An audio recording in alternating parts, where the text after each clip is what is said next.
السلام عليكم ورحمة الله وبركاته.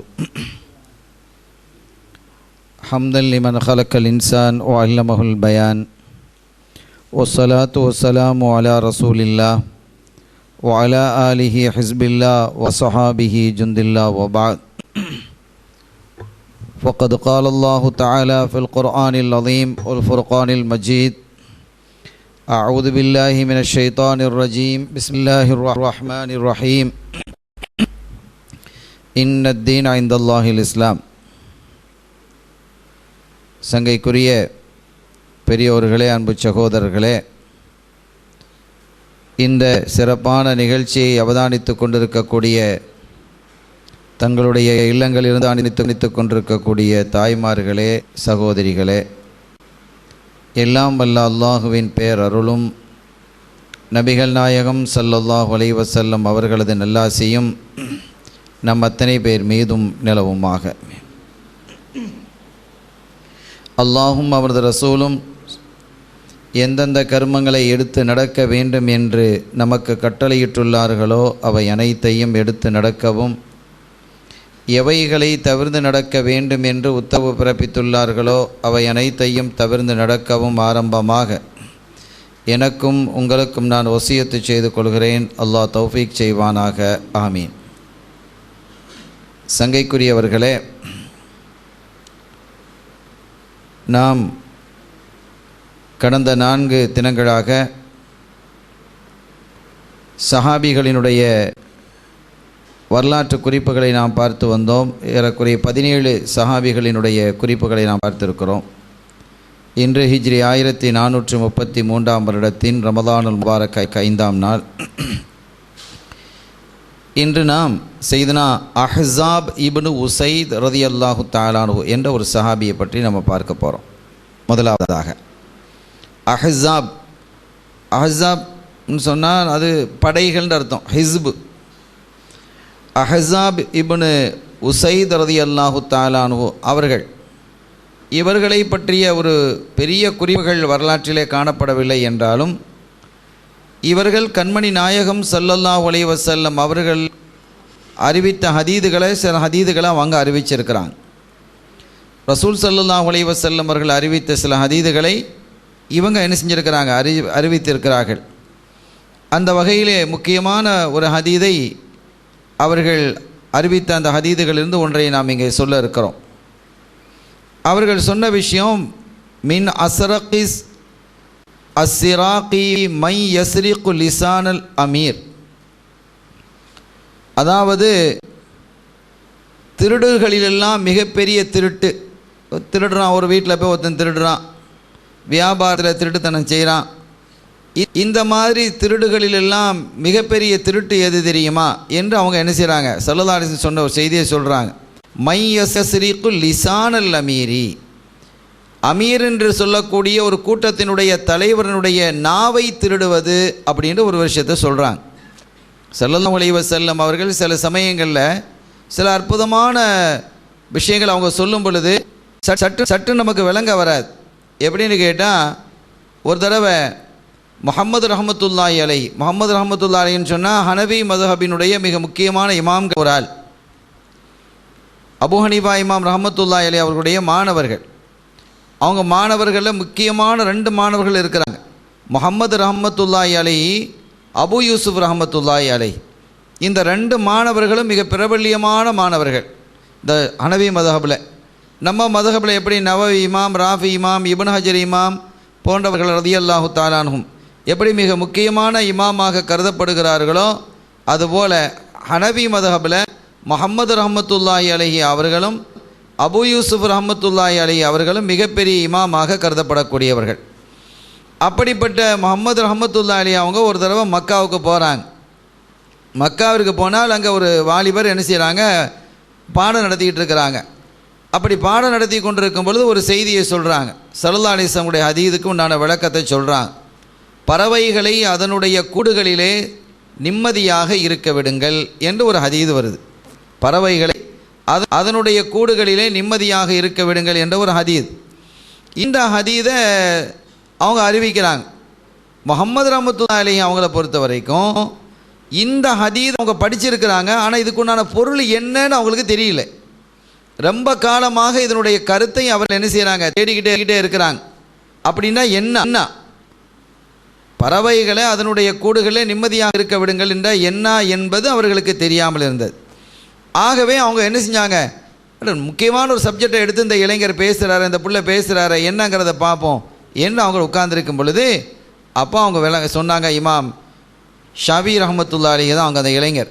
இமாம் ஷாஃபி ரஹ்மத்துல்லாஹி சொன்னாங்க, வேறு ஒன்றும் இல்லை, அந்த காலத்தில் அரபுகள் பயணம் புறப்படும் பொழுது என்ன செய்வாங்கன்னு கேட்டால், வீட்டுக்கு வெளியில் மரத்துக்கு மேலே இருக்கக்கூடிய பறவைகளோட கூடுகள் இருக்கா இல்லையா, அந்த கூட்டில் தூக்கி கல்லை தூக்கி வீசிடுறது.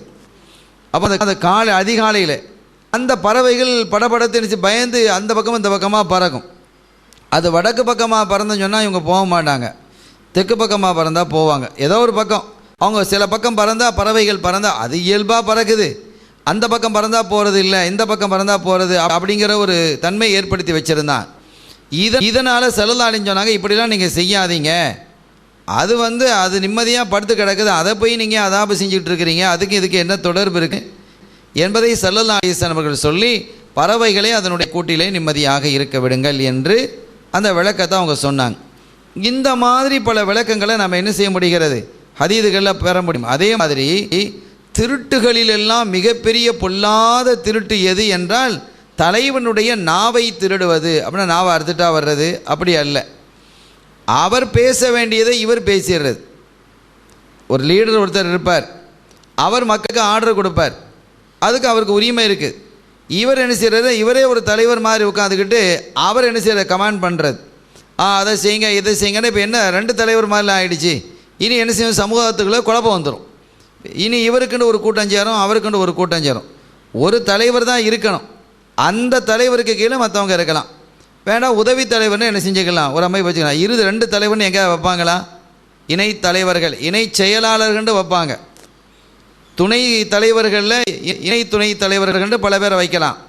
ஆனால் தலைவர்களில் பல தலைவர்கள் என்ன செய்ய மாட்டாங்க, வைக்க மாட்டாங்க. ஒரு சொசைட்டியாக இருந்தாலும், ஒரு மஜ்லிஸாக இருந்தாலும், ஒரு அமைப்பாக இருந்தாலும், எதுவாக இருந்தாலும் ஒரு தலைவர் தான். அந்த தலைமைக்கு கீழே என்ன செய்யணும், கட்டுப்பட்டு நடக்கணும். துணை தலைவர்களாக இருக்கக்கூடியவர்கள் வேண்டாம், 2-3 துணை தலைவர்கள் இருந்துக்கலாம். துணை செயலாளர்கள் வருவாங்க இல்லையா, செக்ரட்டரிஸ், அவங்க வேண்டாம், இணை செயலாளர்கள் பல பேர் இருந்துக்கிடலாம். இப்படி தான் இருக்கலாம். ஆனால் தலைவர் என்று வந்தால் அது ஒரு ஆள் தான், அதில் பல பேர் இருக்கக்கூடாது. இருந்தால் அந்த அமைப்பு என்ன செய்யாது, இரண்டாக முறிஞ்சு போகும், 2ஆவோ 4ஆவோ என்ன செஞ்சிடும், அது துண்டு துண்டாக ஆகிடும்.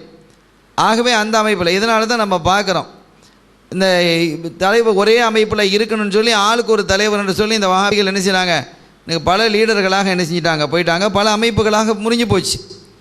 அருமையான பெருமக்களே, ஆக அந்த அடிப்படையில் இப்போ இந்த மதுஹபுக்கு தலைவர்னு சொன்னால் இமாம் ஷாஃபி ரஹ்மத்துல்லாஹி அலைஹி அவங்க தான். அவங்களுக்கு கீழே இருக்கக்கூடிய மற்ற இமாம்கள்லாம் அவங்கள ஃபாலோ பண்ணி இருக்கக்கூடியவங்க தான். இமாம் முஸ்னி ரஹ்மத்துல்லாஹி அலைஹியோ, இமாம் நவவி ரஹ்மத்துல்லாஹி அலைஹி, இமாம் ராவி ரஹ்மத்துல்லாஹி அலைஹி, இமாம் இப்னு ஹஜர் ரஹ்மத்துல்லாஹி அலைஹி, இமாம் ரமலி ரஹ்மத்துல்லாஹி அலைஹி போன்றவர்கள் எல்லாம் இமாம் ஷாஃபி ரஹ்மத்துல்லாஹி அலைஹி அவங்களுக்கு கீழே உள்ளவங்க. அவங்க தந்திருக்கக்கூடிய சட்டங்களை ஒழுங்குபடுத்தி முறைப்படுத்தி இந்த சமுதாயத்தினுடைய காலத்திற்கு தோதுவாக அந்த சட்டங்களை அழகாக வடிவமைச்சு தருவாங்க. இதுதான் விஷயம். ஆனால் லீடர் யார், எல்லாருக்கும் அவங்க தான் லீடர். நான் ஒரு லீடர், அவங்க ஒரு லீடர் அப்படின்னு அவங்க என்ன செய்யலை, சொல்ல இல்லை. இதே மாதிரி ஹனபி மதஹப் எடுத்துக்கிட்டால் அவங்க மதஹபில் இமாம் அபூ ஹனீஃபா ரஹ்மத்துல்லாஹி அலைஹி அவங்க தான் லீடர். அவங்களுக்கு கீழே பல இமாம்கள் இருந்திருக்கிறாங்க. ஆக இவங்களுக்கு நாம் என்ன சொல்லுவோன்னு கேட்டால், முஜ்தஹிதுல் முத்லக் என்றும் முஜ்தஹிதுல் கையது என்றும் இரண்டாக பிரிப்பாங்க. முஜ்தஹிதுல் முத்லக்னு சொன்னால் அவங்க யாரையும் பின்பற்ற மாட்டாங்க. இமாம் ஷாஃபி ரஹ்மத்துல்லாஹி அலைஹி முஜ்தஹிதுல் முத்லக், அவங்க யாரையும் என்ன செய்கிறதில்லை, பின்பற்றதில்லை, பின்பற்றக்கூடாது. யாரையும் பின்பற்றக்கூடாதுன்னா குர்ஆன் ஹதீது இஜ்மா கியாசுகள் இருக்குது, அதை வைத்து ஆய்வு செய்யக்கூடிய ஆற்றல் அல்லாஹ் அவங்களுக்கு கொடுத்துருக்கிறான். அவங்க என்ன செய்கிறாங்க, இஸ்திம்பாத் ஆய்வு செய்து அதுக்கு தகுந்தவாறு மக்களை வழி நடத்தி செல்லக்கூடிய ஆற்றல் அவங்களுக்கு கொடுத்துருக்கிறான். இவங்க முஜ்தஹிதுல் முத்லக்னு பேர். இன்னும் சில உலமா இமாம்கள் இருக்கிறாங்க, அவங்கெல்லாம் முஜ்தஹிதுல் முகையதுமாங்க. சில சட்டங்களில் மட்டும் அவர்களுக்கு வேறு விதமான ஆய்வுகள் அவங்களுக்கு கிடைச்சிருக்கும். அதை மட்டும் அவங்க என்ன செஞ்சுருப்பாங்க, அவங்க ஃபாலோ பண்ணுவாங்க. உதாரணமாக இமாம் புகாரி ரஹ்மத்துல்லாஹி அலைஹி இவங்கெல்லாம் முஜ்தஹிதுல் முகையத், இவங்க ஒரு மதஹபை பின்பற்றினவங்க தான். இமாம் புகாரி ரஹ்மத்துல்லாஹி அலைஹி அவங்களும் ஷாஃபி மதஹபை பின்பற்றினவர்கள். ஒரு சில விஷயத்தில் மட்டும் அவங்க என்ன செய்கிறாங்க, தனியாக விதிவிலக்காக தனி சட்டத்தை ஃபாலோ பண்ணுவாங்க. அப்போ மொத்தத்தில் முஜித்தஹிதாக இருந்தால் தான் அது முடியும். நம்ம முஜித்தஹிதும் இல்லை, முத்தலக்கும் இல்லை, கையதும் இல்லை, எல்லாம் முறிஞ்சு போய் கிடக்கிறோம். இருக்கிற இமாமை நம்ம பின்பற்றிட்டு போவோமா, அதை விட்டுட்டு நான் இஷ்டப்படுறான்னு என் கையில் குரான் எடுக்கிறேன், ஹதீஸ் எடுக்கிறேன்னு சொன்னால் அது பெரிய ஃபித்னால என்ன செஞ்சிடும், போய் முறிஞ்சிடும்.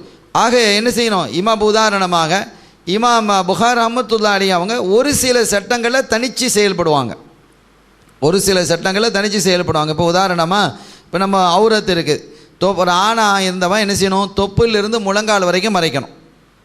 ஒரு வேட்டி எடுத்தாருன்னு வைங்களேன், வேட்டி எடுத்து அதில் ஒரு பேண்ட் எடுத்து தொப்பில் மறைச்சிட்டார், அதுலேருந்து முழங்கால் வரைக்கும் என்ன செய்யாச்சு, மறைச்சாச்சு. இப்போ இவர் தொழுலாமா இல்லையா, தொழுலாம். தொப்பி இல்லைன்னாலும் சரி, சட்டை இல்லைன்னாலும் சரி, அதுக்கப்புறம் பெனியன் இல்லைன்னாலும் சரி, ஒரு தொழுவு கூடும். ஆனால் சிறப்பானா சிறப்பு இல்லை. ஹுது ஜீனத்துக்கும் இந்த குள்ளி மஸ்ஜிதுங்கிறான் அல்ல. நீங்கள் மஸ்ஜிதுகள் போகும்போது, அதாவது தொலை போகும்போது அழகாக போங்க, நல்ல உடை உடுத்து போங்கிறத கருத்து இமாம்கள் அழகாக எழுதுவாங்க. ஆக தொழுக கூடுமான தொழுக கூடிரும்.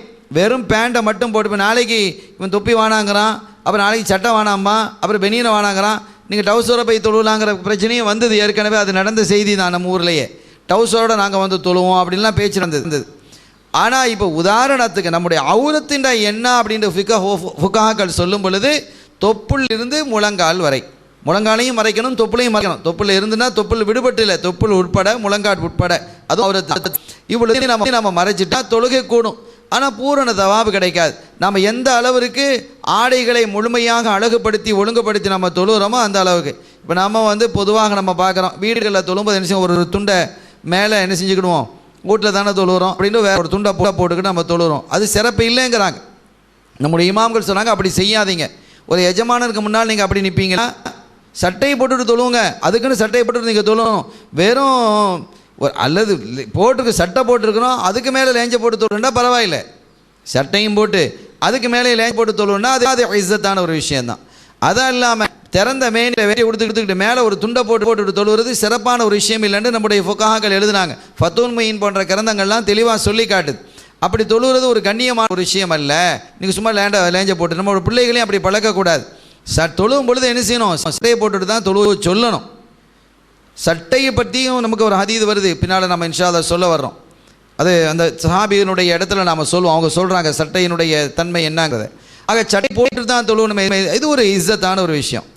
ஆக இப்போ அவுரத்தை மட்டும் நம்ம என்ன செஞ்சிட்டோம், மறைச்சிட்டோன்னு வைங்க, தொழுக கூடுமானா தொழுக கூடி போயிடும், தொழுக கூடிப்போம். அதுக்காக வேண்டி அப்படி தான் தொழுணுங்கிறது தான் அர்த்தம். அப்படி அர்த்தம் இல்லை. இப்போ இந்த மாதிரி விஷயங்களை நம்ம என்ன செய்யணும், நம்ம கவனத்தில் நம்ம கொள்ளணும். இந்த மாதிரி விஷயங்களை நம்ம என்ன கவனத்தில் கொண்டு, அப்போ அவுரத்தை மட்டும் மறைத்தாலும் நமக்கு தொழுகை கூடி போகும் என்றாலும் கூட அதுக்கு மேலே நம்ம ஆடைகளை அணிந்துக்கிட்டு ஒரு எஜமானருக்கு முன்னால் நம்ம எப்படி தொழுவணுங்கிற கருத்தோடு நம்ம தொழுவணும். இது ஒரு முக்கியமான ஒரு விஷயமாக இருக்கிறது. ஆக நாம் இமாம் அபு ஹனீஃபா ரஹ்மத்துல்லாஹி அலைஹி அவங்க வந்து தொழுகைக்காக செல்லும் பொழுது ரொம்ப என்ன செய்வாங்கன்னு கேட்டால், அது அதிக விலை உயர்ந்த ஆடையை உடுத்துட்டு தொழுவாங்களாம். அவங்களோட தலைப்பாகையை வந்து சொல்லும் பொழுது, அங்கே தொழுகைக்காக மட்டும் தலைப்பாக கட்டும் பொழுது மற்ற நேரத்தில் தலைப்பாக கட்டுவாங்க, தொழுகைக்காக தலைப்பாக கட்டக்கூடிய அதில் வந்து 70,000 திர்ஹம்ங்கிறாங்க. அவ்வளோ பெரிய வேலைப்பாடு நிறைஞ்ச தலைப்பாவை கட்டுவாங்களாம். ஏன்னா நம்ம எஜமானருக்கு முன்னால் போகிறோம். ஒரு சாதாரண நம்ம ஒரு அமைச்சர் வர்றான்னு சொல்லுவீங்க, நம்ம கோட்டு போட்டு நல்ல ட்ரெஸ்ஸை போட்டு வரையங்க, என்னப்பா அமைச்சர் வர்றாரு போய் இறந்து போய் வர்றியே அப்படின்னு சொல்ல மாட்டாங்களா? நல்ல ட்ரெஸ்ஸை போட்டு வர மாட்டியா? ஒரு முதலமைச்சர் வர்றான்னு வைங்க, ஜனாதிபதி வர்றான்னு வைங்க, பிரதமர் வர அந்த மஜ்லிஸில் போய் நம்ம உட்கார வைக்கிறாங்கன்னு சொன்னால் நம்ம எப்படி இருப்போம்? எவ்வளோ கோட் ஷூட் போட்டு இல்லை டைலாம் அடித்து எவ்வளோ கம்பீரமாக நாம் போவோம். அப்படி இருக்கும் பொழுது அவங்களுக்கு முன்னால் நீ இப்படி போகும் பொழுது ரப்புல் ஆலமீன் அல்லாஹ் ஜல்ல ஷானஹு வ தஆலா அவனை போய் தொழ போகும்போது அவனுக்கு முன்னால் நிற்கும் போது நீ எவ்வளோ அழகாக நிற்கணும் என்று என்ன செய்வாங்க, சொல்லி காட்டுவாங்க. சங்கைக்குரிய பெருமக்களே, ஆக இப்போ இவங்கெல்லாம் வந்து இப்போ இமாம் புகார் ரஹ்மத்துல்லாஹி அலைஹி இப்போ நம்ம பொறுத்த இப்போ அதை தான் நம்ம சொல்ல வந்து கையத்துனா என்னங்கிறதுக்கு சொல்ல வர்றேன். இப்போ நம்ம பொறுத்த வரைக்கும் ஒரு அவுரத்தை தொப்புல இருந்து முழங்கால் வரைக்கும் மறைச்சிட்டு தொழுவ கூடி போயிடும், ஆனால் சிறப்பு இல்லை அப்படிங்கிறத சொல்கிறோம். ஆனால் இமாம் புகார் ரஹ்மத்துல்லாஹி அலைஹி அவங்களுடைய விஷயத்தில் என்ன கேட்டால் தோலை மறைக்கணுங்கிறாங்க. தோளில் ஒரு மறைவு இருக்கணும். ஒரு துண்டை போட்டாலும் சரி, நீங்கள் வந்து அதில் ஒரு கயிறு, ஒரு பொடி கயிறு இருக்குன்னு வைங்களேன், அந்த கயிறு தூக்கி மேலே போட்டாலும் பரவாயில்லை, ஏதாவது ஒன்று தோளில் ஒரு மறைவு இருக்கணும், ஒரு சின்ன மறைவாவது என்ன செய்யணும், இருக்கணும் அப்படிங்கிறது இமாம் புகார் ரஹ்மத்துல்லாஹி அலைஹி அவங்களுடைய ஒரு ஆய்வு, அவங்களுடைய இஸ்திம்பாத், அவங்க இஜ்திஹாத் பண்ணியிருக்கிறாங்க. இந்த மாதிரி சில ஃபுருஐயத்தான மசாலாக்கள், சின்ன சின்ன மசாலாக்களில் வேறுபடுவாங்க. இவங்களுக்கு பேர் முஜ்தஹிதுல் முக்கையதுன்னு பேர். ஆனால் பெரும்பாலான விஷயங்களில் யாரை தான் பின்பற்றுவாங்க? பிற இமாம்களை தான். 4 இமாம்களில் ஒரு இமாம்க எல்லா முஹதீதுங்களும் பின்பற்றி இருக்கிறாங்க. அது இமாம் புகாரியாக இருக்கட்டும், இமாம் முஸ்லீம், இமாம் நபவி ரஹ்மத்துல்லாஹி அலைஹிம், யாராக இருந்தாலும் சரி. அதே மாதிரி இமாம் இப்னு மாஜா, திர்மிதி என்று எல்லா இமாம்களும் என்ன செஞ்சுருக்கிறாங்க? 4 மதுஹபுக்குரிய ஒரு இமாமை பின்பற்றி தான் இருந்திருக்கிறாங்க. இவ்வளோ பெரிய கடல்களெல்லாம் நீங்கள் யாருடைய ஹதீதுகளை எடுத்துக்கொள்கிறீங்களோ அந்த முஹத்திதீன்களே மதுஹபை பின்பற்றியவர்கள் தான். அந்த இமாம்களே என்னதான் முஹத்திதீன்களும் இமாம்களும் மதுஹபை தான் பின்பற்றி வந்திருக்கிறாங்க. ஆக அப்போ அவங்க மதுஹபை பின்பற்றி வந்திருக்கிறாங்கன்னு சொன்னால் உங்களுடைய பார்வையில் அவங்க பிதாத்து செஞ்சுட்டாங்க. எப்போ பிதாத்து செஞ்சுட்டாங்களோ அவங்களோட ஹதீதெல்லாம் எடுத்துக்கிடக்கூடாது. முடிஞ்சு போச்சு. உலகத்தில் ஒரு ஹதீதையும் எடுக்க இயலாது. எந்த ஹதீதையும் எடுக்க இயலுமா? ஏன்னா இவங்களுடைய பார்வையில் எல்லா முஹத்திதீன்களும் பிதஈக்கள், எல்லாம் பிதாத்து செய்தவர்களாக ஆயிட்டாங்க. ஆக இப்படி முஜ்தஹிதுல் முத்லக் என்றால் அவங்க எல்லா சட்டத்திலையும் அவங்களே என்ன செய்வாங்க? தன்னிச்சையாக, அதாவது ஆய்வு செய்து அவங்க என்ன செய்வாங்க? அறிவிப்பாங்க. முஜ்தஹிதுல் முக்கையது என்று சொல்லும்போது சில விஷயங்களில் மட்டும். ஆக எப்படி இருந்தாலும் ஒரு இமாமுக்கு கீழே தான் இருவாங்க. எத்தனை பின்னால் இருக்கக்கூடிய இமாம்கள், மற்ற இமாம்கள் ஒரு இமாமுக்கு கீழே தான் என்ன செய்வாங்க? செயல்படுவாங்க. அதான் முடியும். அப்படி இல்லாமல் தன்னிச்சையாக நாங்கள் என்ன செய்வோம்? ஆய்வு செய்வோம்னு சொன்னால் ஆளுக்கு ஒரு மதுஹபை தான் வந்து இன்றைக்கி வந்து சேர்ந்துருச்சு இல்லையா? ஆளுக்கு ஒரு மதுஹபில் வச்சுட்ருக்கிறாங்க. இப்படி தான் வந்து நிலைமைகள் ஏற்படும் என்பதை நாம் விளங்கிக் கொள்ளணும். நாளைக்கு இவங்க அல்லாட்டையும் பதில் சொல்லணும். இப்போ நம்மகிட்ட அல்ல கேட்பான், என்ன நீ சமய அல்லா லிமன் ஹமீதான கையை உயர்த்தினியே, ஏன் உயர்த்தினா அப்படின்னு கேட்பான். என்ன பதில் சொல்லணும் நமக்கு தெரியுமா? தெரியாது. எங்களுக்கு ஷாஃபி இமாம் சொன்னதாக உலமாக்கள் சொன்னாங்க, நாங்கள் என்ன செஞ்சோம்? நாங்கள் சமய அல்லா ஹமீதான கையை உயர்த்தினோண்டு. அதே மாதிரி அம்மா ஹனவி மதபை சார்ந்தவர்களிடத்தில் அல்லா கேட்பான், ஏன்னா சமய அல்லா ஹமீதான் சொல்லும்போது கையை உயர்த்த இல்லையே ஏன்னு கேட்பான். எங்களுக்கு என்ன தெரியும்? இமாமுல் ஆலம் இமாம் சொன்னதாக சொன்னேன், அது போல் நான் செஞ்சேன் என்று அவர் சொல்லிடுவார். ஹனபி மதபை சார்ந்தவர் சொல்லுவார். அப்போ இமாம் ஷாஃபியை கூப்பிடுங்க, இமாம் ஹனபியை கூப்பிடுங்க, நீங்கள் ஏன் இப்படி செஞ்சீங்க? அவங்க தாங்கள் செஞ்ச ஆய்வை என்ன செய்வாங்க? சொல்லுவாங்க. யா ரப்பி, உன்னுடைய ஹபீப் ஸல்லல்லாஹு அலைஹி வஸல்லம் ஹதீஸிலிருந்து நாங்கள் என்ன செஞ்சோம்? இந்த மாதிரி ஆய்வு செஞ்சோம், நீ ஆய்வு செய்ய சொல்லியிருக்கிறா. அந்த மாதிரி அல்லாஹ் தஆலா குர்ஆனில் ஆய்வுகளை பற்றி குறிப்பிட்டிருக்கிறான். அந்த மாதிரி ஆய்வு செஞ்சோம். ஆய்வு செய்கிறது மட்டுமில்லை, அல்லாஹ்வுடைய தௌஃபீக் வேணும். அந்த தௌஃபீக் அந்த பெருமக்களுக்கு இருந்தது. அப்படி ஆய்வு செய்ததில் நாங்கள் இந்த விளக்கத்தை சொன்னாங்க. அல்லாஹ் கபூல் செஞ்சுக்கிடுவான். நம்ம முடிஞ்சு போச்சு, சப்ஜெக்ட் முடிஞ்சது, அவ்வளோதான், சரி நீ போன்றுவான். இப்போ நம்ம அங்கே சாட்டிடுறோம் இல்லையா? இப்போ இவங்கெல்லாம் யாரையும் பின்பற்ற இல்லைன்னு சொல்லிக்கிட்டு இருக்கிறாங்க.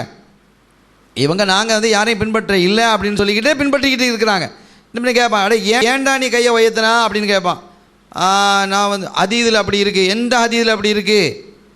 ஏன் கையை உயர்த்த இல்லை, அல்லது ஏன் கையை உயர்த்தினா அப்படின்னு கேட்கும் பொழுது ஏன் விரலை அசைச்சான், ஏன் விரலை அசைக்க இல்லை? ஒவ்வொன்றுக்கும் அசைக்காதவர்களும் இருக்கிறாங்க, அவங்க குரூப்பில் அசைக்கிறவங்களும் இருக்கிறாங்க.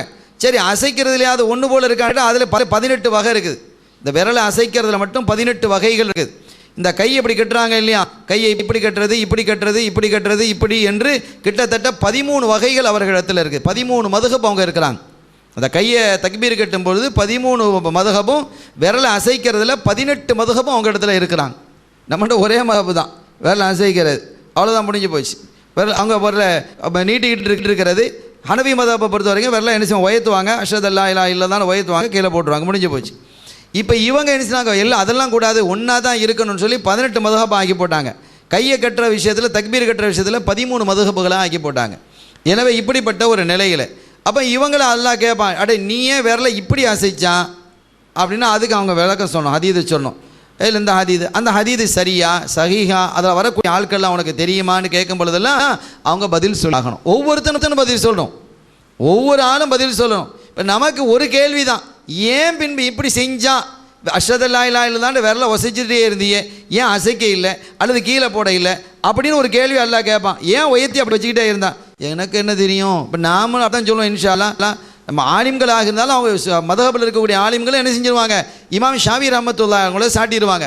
அவங்ககிட்ட தான் கேட்க, அப்போ அவங்க சொல்லுவாங்க விளக்கம். அவங்க சொல்ல முடியும் இல்லை, அவங்க தாராளமாக இந்த பச்சைகளை பரமாத்துக்களை நாங்களே விளக்கம் சொல்லுவோன்னு இருக்கும்போது அவங்க எம்மாத்திரமான ஆள், எவ்வளோ பெரிய ஆள், பெரிய தௌஃபீக்கான ஆள். இவங்களுக்கு நிச்சயமாக விளக்கம் சொல்ல போகிறதில்ல, நிச்சயமாக அல்லாஹ் இடத்துல சிக்குவாங்க. அல்லாஹ் கேட்குற கேள்விகளுக்கு ஒவ்வொன்றுக்கும் அவன் பதில் சொல்லி ஆகணும். எப்படி பதில் சொல்ல முடியும்? சரி, ஹைர், அருமையானவர்களே.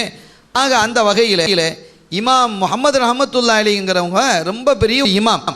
ஹனபி மதபில் இருக்கக்கூடிய அந்த இமாம் ஹனபி அபு ஹனீஃபா ரஹ்மத்துல்லாஹி அலைஹி அவங்களுடைய மாணவர்களில் ஒரு ஆள். அப்போ இவங்க பார்க்குறாங்க இமாம் ஷாஃபி ரஹ்மத்துல்லாஹி அலைஹி சொன்ன அந்த விளக்கத்தை பார்த்து ரொம்ப ஆச்சரியப்பட்டு போனாங்க. இவங்க வயசு கூட, முகமது ரஹ்மத்துல்லாஹி அலைஹி ரொம்ப வயசு. அப்போ ஷாஃபி இமாம் சின்ன வயசாக இருக்கிறாங்க, ரொம்ப ஆச்சரியப்பட்டு போனாங்க. ஒரு கட்டத்தில் அவங்க சொன்னாங்க, தம்பி நீங்கள் நம்ம இடத்துல வாங்கலை, நம்மகிட்டையும் சில இல்முகள் இருக்குது, இப்போ அவங்க நிறைய படிச்சிருக்கிறாங்க இல்லையா, வயசில் மூத்த ஆள் தானே, அப்போ அந்த விஷயங்கள்லாம் நீங்கள் படிக்கலாமே சொல்லி அவங்கள அழைச்சாங்க. பக்தாதில் இருந்தாங்க அவங்க. அப்போ இவங்க நினைச்சாங்க இமாம் ஷாஃபி ரஹ்மத்துல்லாஹி அலைஹி அவங்க நேராக போய் என்ன செஞ்சாங்க, இமாம் முகமது ரஹ்மத்துல்லாஹி அலைஹி அவங்கள்ட்டையும் போய் பிச்சாங்க. ஷாஃபி ஹனபி இமாமினுடைய மாணவராக இருக்கக்கூடிய சையதுனா முகமது ரஹ்மத்துல்லாஹி அலைஹி அவங்கள்ட்ட போய் படித்தார்கள். ஆக இப்படி ஒரு தலைமை என்பது ஒரு தலைமையாக தான் இருக்கும். அதுக்கு கீழே என்ன செய்யலாம், பல தலைமைகள் இருக்கலாம். அதாவது அசிஸ்டன்ட், உதவி தலைவர்களாக, துணை தலைவர்களாக இருக்கலாமே தவிர தலைவர் என்று வரும்பொழுது ஒரே தலைவராக என்ன செய்ய முடியாது, இருக்க முடியாது. இந்த வகையில் அமீர் என்று வந்தால் ஒருத்தர் தான் இருக்கணும், ஒரு தலைவர் தான் இருக்கணும், ஒரு லீடர் தான் இருக்கணும். அந்த லீடர் தான் என்ன செய்யணும், கமாண்ட் பண்ணணும்.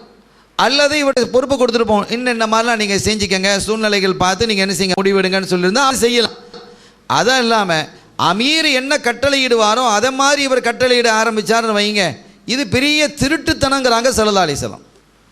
ஸல்லல்லாஹு அலைஹி வஸல்லம் சொன்னாங்க, திருடுகளிலேயே மிகப்பெரிய திருட்டு அமீருடைய தலைவனுடைய நாவை திருடுவது. நாவன்னா நாக்கவை அறுக்கிறது அல்ல, மாறாக என்னது, நாவை திருடுவது என்று சொன்னால் ஸல்லல்லாஹு அலைஹி வஸல்லம் அவங்க பங்கு வைக்கும் பொழுது ஒருத்தன் வந்து சொன்னான், யஅதில் யா முஹம்மது நாயகனே ஸல்லல்லாஹு அலைஹி வஸல்லம் நீங்கள் என்ன செய்யுங்க, நீதமாக பங்கு வைங்கன்னாங்க. ஸல்லல்லாஹு அலைஹி சொன்னாங்க, இவனை நாக்கு அறுங்கன்ட்டாங்க. சஹாபிகளாம் போய் நாக்கு அறுக்கிறதுக்கு போனாங்க.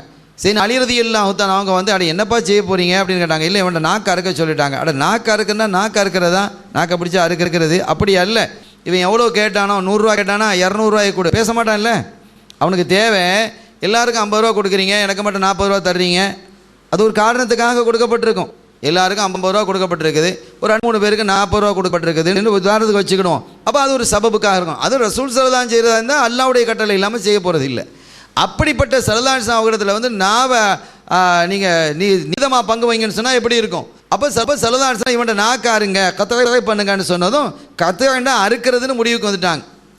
அலின்னு சொன்னாங்க, அப்படி அல்ல, அந்த ஹதீதுக்கு இவன் எவ்வளோ கேட்டான், இப்போ எல்லாருக்கும் 100 ரூபா கொடுக்கப்பட்டிருக்குது, இவன் எவ்வளோ கொடுக்கப்பட்டிருக்குது, 50 ரூபா கொடுக்கப்பட்டு, அதுக்கு தானே பிரச்சனை பண்ணா, சரி பரவாயில்ல, இவனுக்கு 200 ரூபா கொடுங்க. இனி பேசுவானா, அதோட வாயை மூடிடுவான். அதுதான் அதனுடைய பொருள். சையதுனா அலி ரலியல்லாஹு தஆலா அன்ஹு அவர்கள் அந்த ஹதீஸினுடைய யதார்த்தம் என்னங்கிறத விளங்கியிருந்தாங்க. இதே மாதிரி இங்கே அமீரனுடைய நாவை திருடுவது, அமீருடைய நாவை திருடு என்ன செய்ய, அமீர் நாவை வைக்கிறது, அவரை வெட்டி கொண்டு போய் அதை என்ன செய்ய, சாப்பிடவாது இயலுமா, சாப்பிடவும் இயலாது. ஆட்டு நாக்காக இருந்தாலும் சாப்பிடலாம், அடுத்து சாப்பிட அன்னாம்களாக இருந்தால் சாப்பிடலாம். இது மனுஷன் நாவை வச்சு என்ன செய்ய, எதுக்காவது பிரயோஜனம் இருக்கா? ஒரு பிரயோஜனம் இல்லை. ஆக நாவை திருடுவது என்பது அவர் என்ன கட்டளையிடுவாரோ அந்த கட்டளையை அவன் இடணும். அது இல்லாமல் அவருடைய கட்டளையெல்லாம் இவர் இன்னொருத்தர் உட்காந்துக்கிட்டு நீ அப்படி செய், இதை செய்யன்னு மக்களுக்கு கட்டளை இட்டா எத்தனை 2 தலைவர் ஆகிடும். 2 அல்லாஹ் இருந்தால் எப்படி இந்த உலகம் தாங்காதோ, அல்லாஹ் சொல்கிறான், 2 அல்லாஹ் இருந்தால் எப்படி இந்த உலகம் இருக்காதோ, இந்த ஆழம் இருக்காதோ, அதே மாதிரி 2 தலைவர்கள் இருந்தாலும் என்ன செய்யாது, சரி வராது. தலைவருங்கிறது ஒரு ஆள் தான் இருக்கணும். வேணா துணைத் தலைவர் இருந்துட்டு போ, துணைத் தலைவர் 10 பேர் இருங்க, அது பிரச்சனை இல்லை. எல்லாரும் யாருக்கு கீழே தான், ஒரு தலைவருக்கு கீழே. அதைத்தான் கண்மணி நாயகம் ஸல்லல்லாஹு அலைஹி வஸல்லம் அவர்கள் குறிப்பிடுகிறதாக அஹ்ஸாப் இப்னு உஸைத் ரலியல்லாஹு தஆலா அவர்கள் சொல்கிறாங்க, யார் அமீரினுடைய நாவை திருடுகிறாரோ அவரை போல இவர் என்ன செய்கிறார், நடந்துகிறாரோ அதுதான் பெரிய திருட்டுத்தனம் அப்படின்னு சொன்னாங்க. அதுக்கு அடுத்து அந்த ஹதீஸினுடைய தொடரிலே வஇன்ன அஅஸமல் ஹத்தாயா மனிகத்தா மாலம்ரை முஸ்லிமின் பிகைரி ஹக்கின், ஹக்கு இல்லாமல், உரிமை இல்லாமல் அடுத்தவனுடைய பொருளை அபகரித்து கொள்வது. ஒரு முஸ்லீமான ஒரு மனிதனுடைய பொருளை என்ன செஞ்சிருது, அதில் எந்த ஹக்கும் நமக்கு இல்லை. இவன் என்ன சொன்னால் அதில் ஒரு பத்திரத்தை போட்டு, அந்த பத்திரம் கள்ள பத்திரம் மண்ணாங்கட்டி பத்திரம் என்னத்தையாவது போட்டு என்ன செஞ்சிருது, இவன் தன் பக்கம் எழுதி எடுத்துக்கிறது. அல்லது அந்த ஃபராயிதுனுடைய விஷயத்தில், பாகப்பிரிவின் விஷயத்தில் இது அப்படி இப்படி அது இதுன்னு என்னத்தையாவது ஒன்று சொல்லி தன் பக்கம் என்ன செஞ்சுக்கிறது. ஒரு பலகீனமானவர்களுக்கு குறைவாக கொடுத்துட்டு இவன் பலமானவனாக இருக்கிறான், ஆள் பலம் உள்ளவனாக இருக்கிறான், பேச்சு உள்ளவனாக இருக்கிறான், ஆள் சப்போர்ட் இருக்குது, அவன் ஒரு பச்சை பரமாக இருந்தால் யாரும் கொடுக்காட்டாலும் யாரும் அவரை பற்றி என்னப்பா அவனுக்கு கொடுக்கலைன்னு யாரும் கேட்க மாட்டாங்க, இவன் எடுத்துக்கொள்வது. இது ஆக பெரிய பாவங்களில் மிக மகத்தானது, மகத்தான பாவமானது. அது அஅஸமுல் ஹத்தாயா, பாவங்களிலே மிக பொல்லாத பாவம் அடுத்த ஒரு முஸ்லிமினுடைய ஹக்கை எடுத்துக்கொள்வது, எந்த உரிமை இல்லாமல் எடுத்துக்கொள்வது என்று ஸல்லல்லாஹு அலைஹி வஸல்லம் அவர்கள் குறிப்பிட்டதாக சொல்லிவிட்டு, மினல் ஹசனாத்தி, அந்த ஹதீஸினுடைய தொடர் அழகான படிப்பினை நமக்கு. மினல் ஹசனாத்தி இயாதத்துல் மரீத், நன்மைகளில் மிக முக்கியமான நன்மைகளில் உள்ளது இயாதத்துல் மரீத், நோயாளிகளை சுகம் விசாரிக்க போகிறது. நோயாளிகளாக இருக்கக்கூடியவங்களை சுகம் விசாரிக்க போகுது. அப்படி போகக்கூடிய அந்த முறையும் ஸல்லல்லாஹு அலைஹி வஸல்லம் சொல்லி காட்டுறாங்க. ஒயின்ன மின் தமாமி இயாதத்திஹி, ஒரு நோயாளி நீங்கள் சுகம் விசாரிக்க போனால் அதில் பூரணமான தன்மை என்ன தெரியுமா? நீங்கள் பூரணமான சுகம் விசாரிக்கக்கூடிய தன்மை என்ன? அன்தலஅ யதக அலைஹி வ தஸ்அலஹு கைஃப ஹுவ, எப்படி இருக்கிறீங்க நம்ம கேட்குறோமா இல்லையா? எப்படி இருக்கிறீங்க பரவாயில்லையான்னு கேட்குறோமா இல்லை? அதை எப்படி கேட்கணுமா? அவங்களோட நெத்தியில் கையை வச்சு அல்லது அவங்க மேலே ஒரு நெஞ்சில் கையை வச்சு என்ன செய்யணும்? எப்படி இருக்கிறீங்க பரவாயில்லையா அப்படின்னு கையை வச்சு கேட்க சொல்கிறாங்க ஸல்லல்லாஹு அலைஹி வஸல்லம். அன்தலஅ யதக, உன்னுடைய கையை அவங்க மேலே வைக்கணும். அந்த நோயாளி மேலே என்ன செய்யணும்? உன் கையை வைக்கணும். சில நோயாளிகளுக்கிட்ட நெருங்கி போக வேணாம் டாக்டர் சொல்லியிருப்பார். அப்போ அது வேறு விஷயம், கொஞ்சம் நவுட்டி தான் நிற்க வேண்டியது இருக்கும். நீங்கள் கிட்ட போகக்கூடாது, இந்த மாஸ்க்லாம் போட்டுட்டு போகணும் அப்படின்லாம் சொல்லியிருப்பாங்க, அது வேறு விஷயம். அப்போ அது இல்லாமல் சாதாரணமாக ஒரு காய்ச்சல், கருப்பு நோய், நொம்பலம், வயிற்று வலி அந்த மாதிரி நோயில் கிடக்காங்க, நம்மக்கிட்ட போய் பார்த்தா பொதுவாக என்ன செய்யணும்? அவங்க மேலே கையை வைக்கணும் அந்த நோயாளிகள் மீது. அன்தலஅ யதக அலைஹி வ தஸ்அலஹு கைஃப ஹுவ, எப்படி இருக்கிறீங்க என்று கேட்பதை கையை வச்சு நீங்கள் கேளுங்கிறாங்க. அப்போ என்ன ஸல்லல்லாஹு அலைஹி வஸல்லம் எவ்வளோ பெரிய சைக்காலஜிக்கலாக இந்த விஷயத்தை சொல்லி தந்திருக்கிறாங்க. அப்படி மேலே கையை வச்சு கேட்கும் பொழுது ஒரு பிரிய நம் மீது அவருக்கு ஏற்பட்டுரும். யாருக்கு? அந்த நோயாளிக்கு ஒரு பிரிய நம் மீது ஏற்பட்டுருது. அப்போ ஏதாவது சின்ன சின்ன மனக்கசப்புகள் இருந்தாலும் அது அங்கனவே முடிஞ்சு போயிடும்.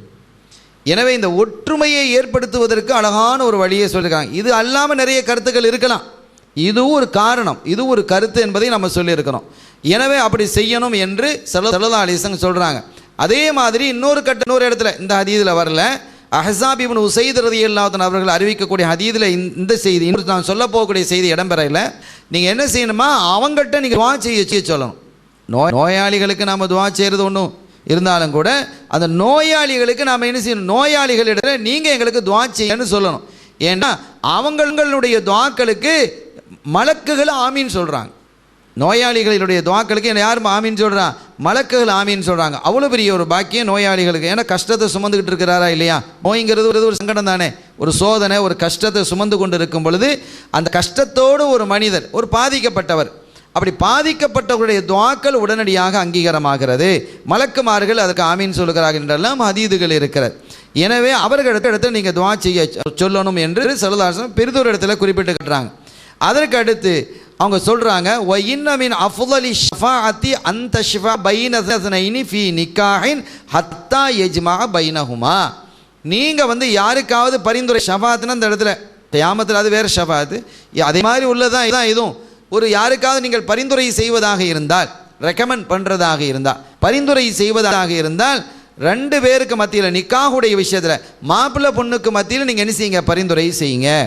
மாப்பிள்ளை பெண்ணுக்கு மத்தியில் பரிந்துரை செய்து அவர்களை ரெண்டு பேரையும் ஹத்தா யஜ்மா பைனஹுமா, அந்த ரெண்டு பேரையும் ஒன்றுபடுத்துவதற்கான காரியத்தை செய்வது தான் இந்த உலகத்திலேயே பரிந்துரையில் ஷஃபாஅத்தில் மிகச் சிறந்தது என்று ஸல்லல்லாஹு சொல்லி தந்தாங்க.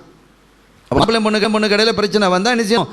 எப்படியாவது சேர்த்து வைக்கிறதுக்கு உண்டான ஒரு வழிவகையை என்ன செய்யணும். முடியலைன்னா அது வேறு விஷயம். ஆனால் அப்படி செய்வது என்பது மிகப்பெரிய ஷஃபாஅத்துங்கிறாங்க ஸல்லல்லாஹு அலைஹி வஸல்லம். நீங்கள் அந்த மாதிரி செய்து வைத்தால் அது மிகப்பெரிய ஒரு சிறந்த ஒரு ஷஃபாஅத்தாக ஆகும். எந்த அளவுக்கு உங்களால் முடியுமோ.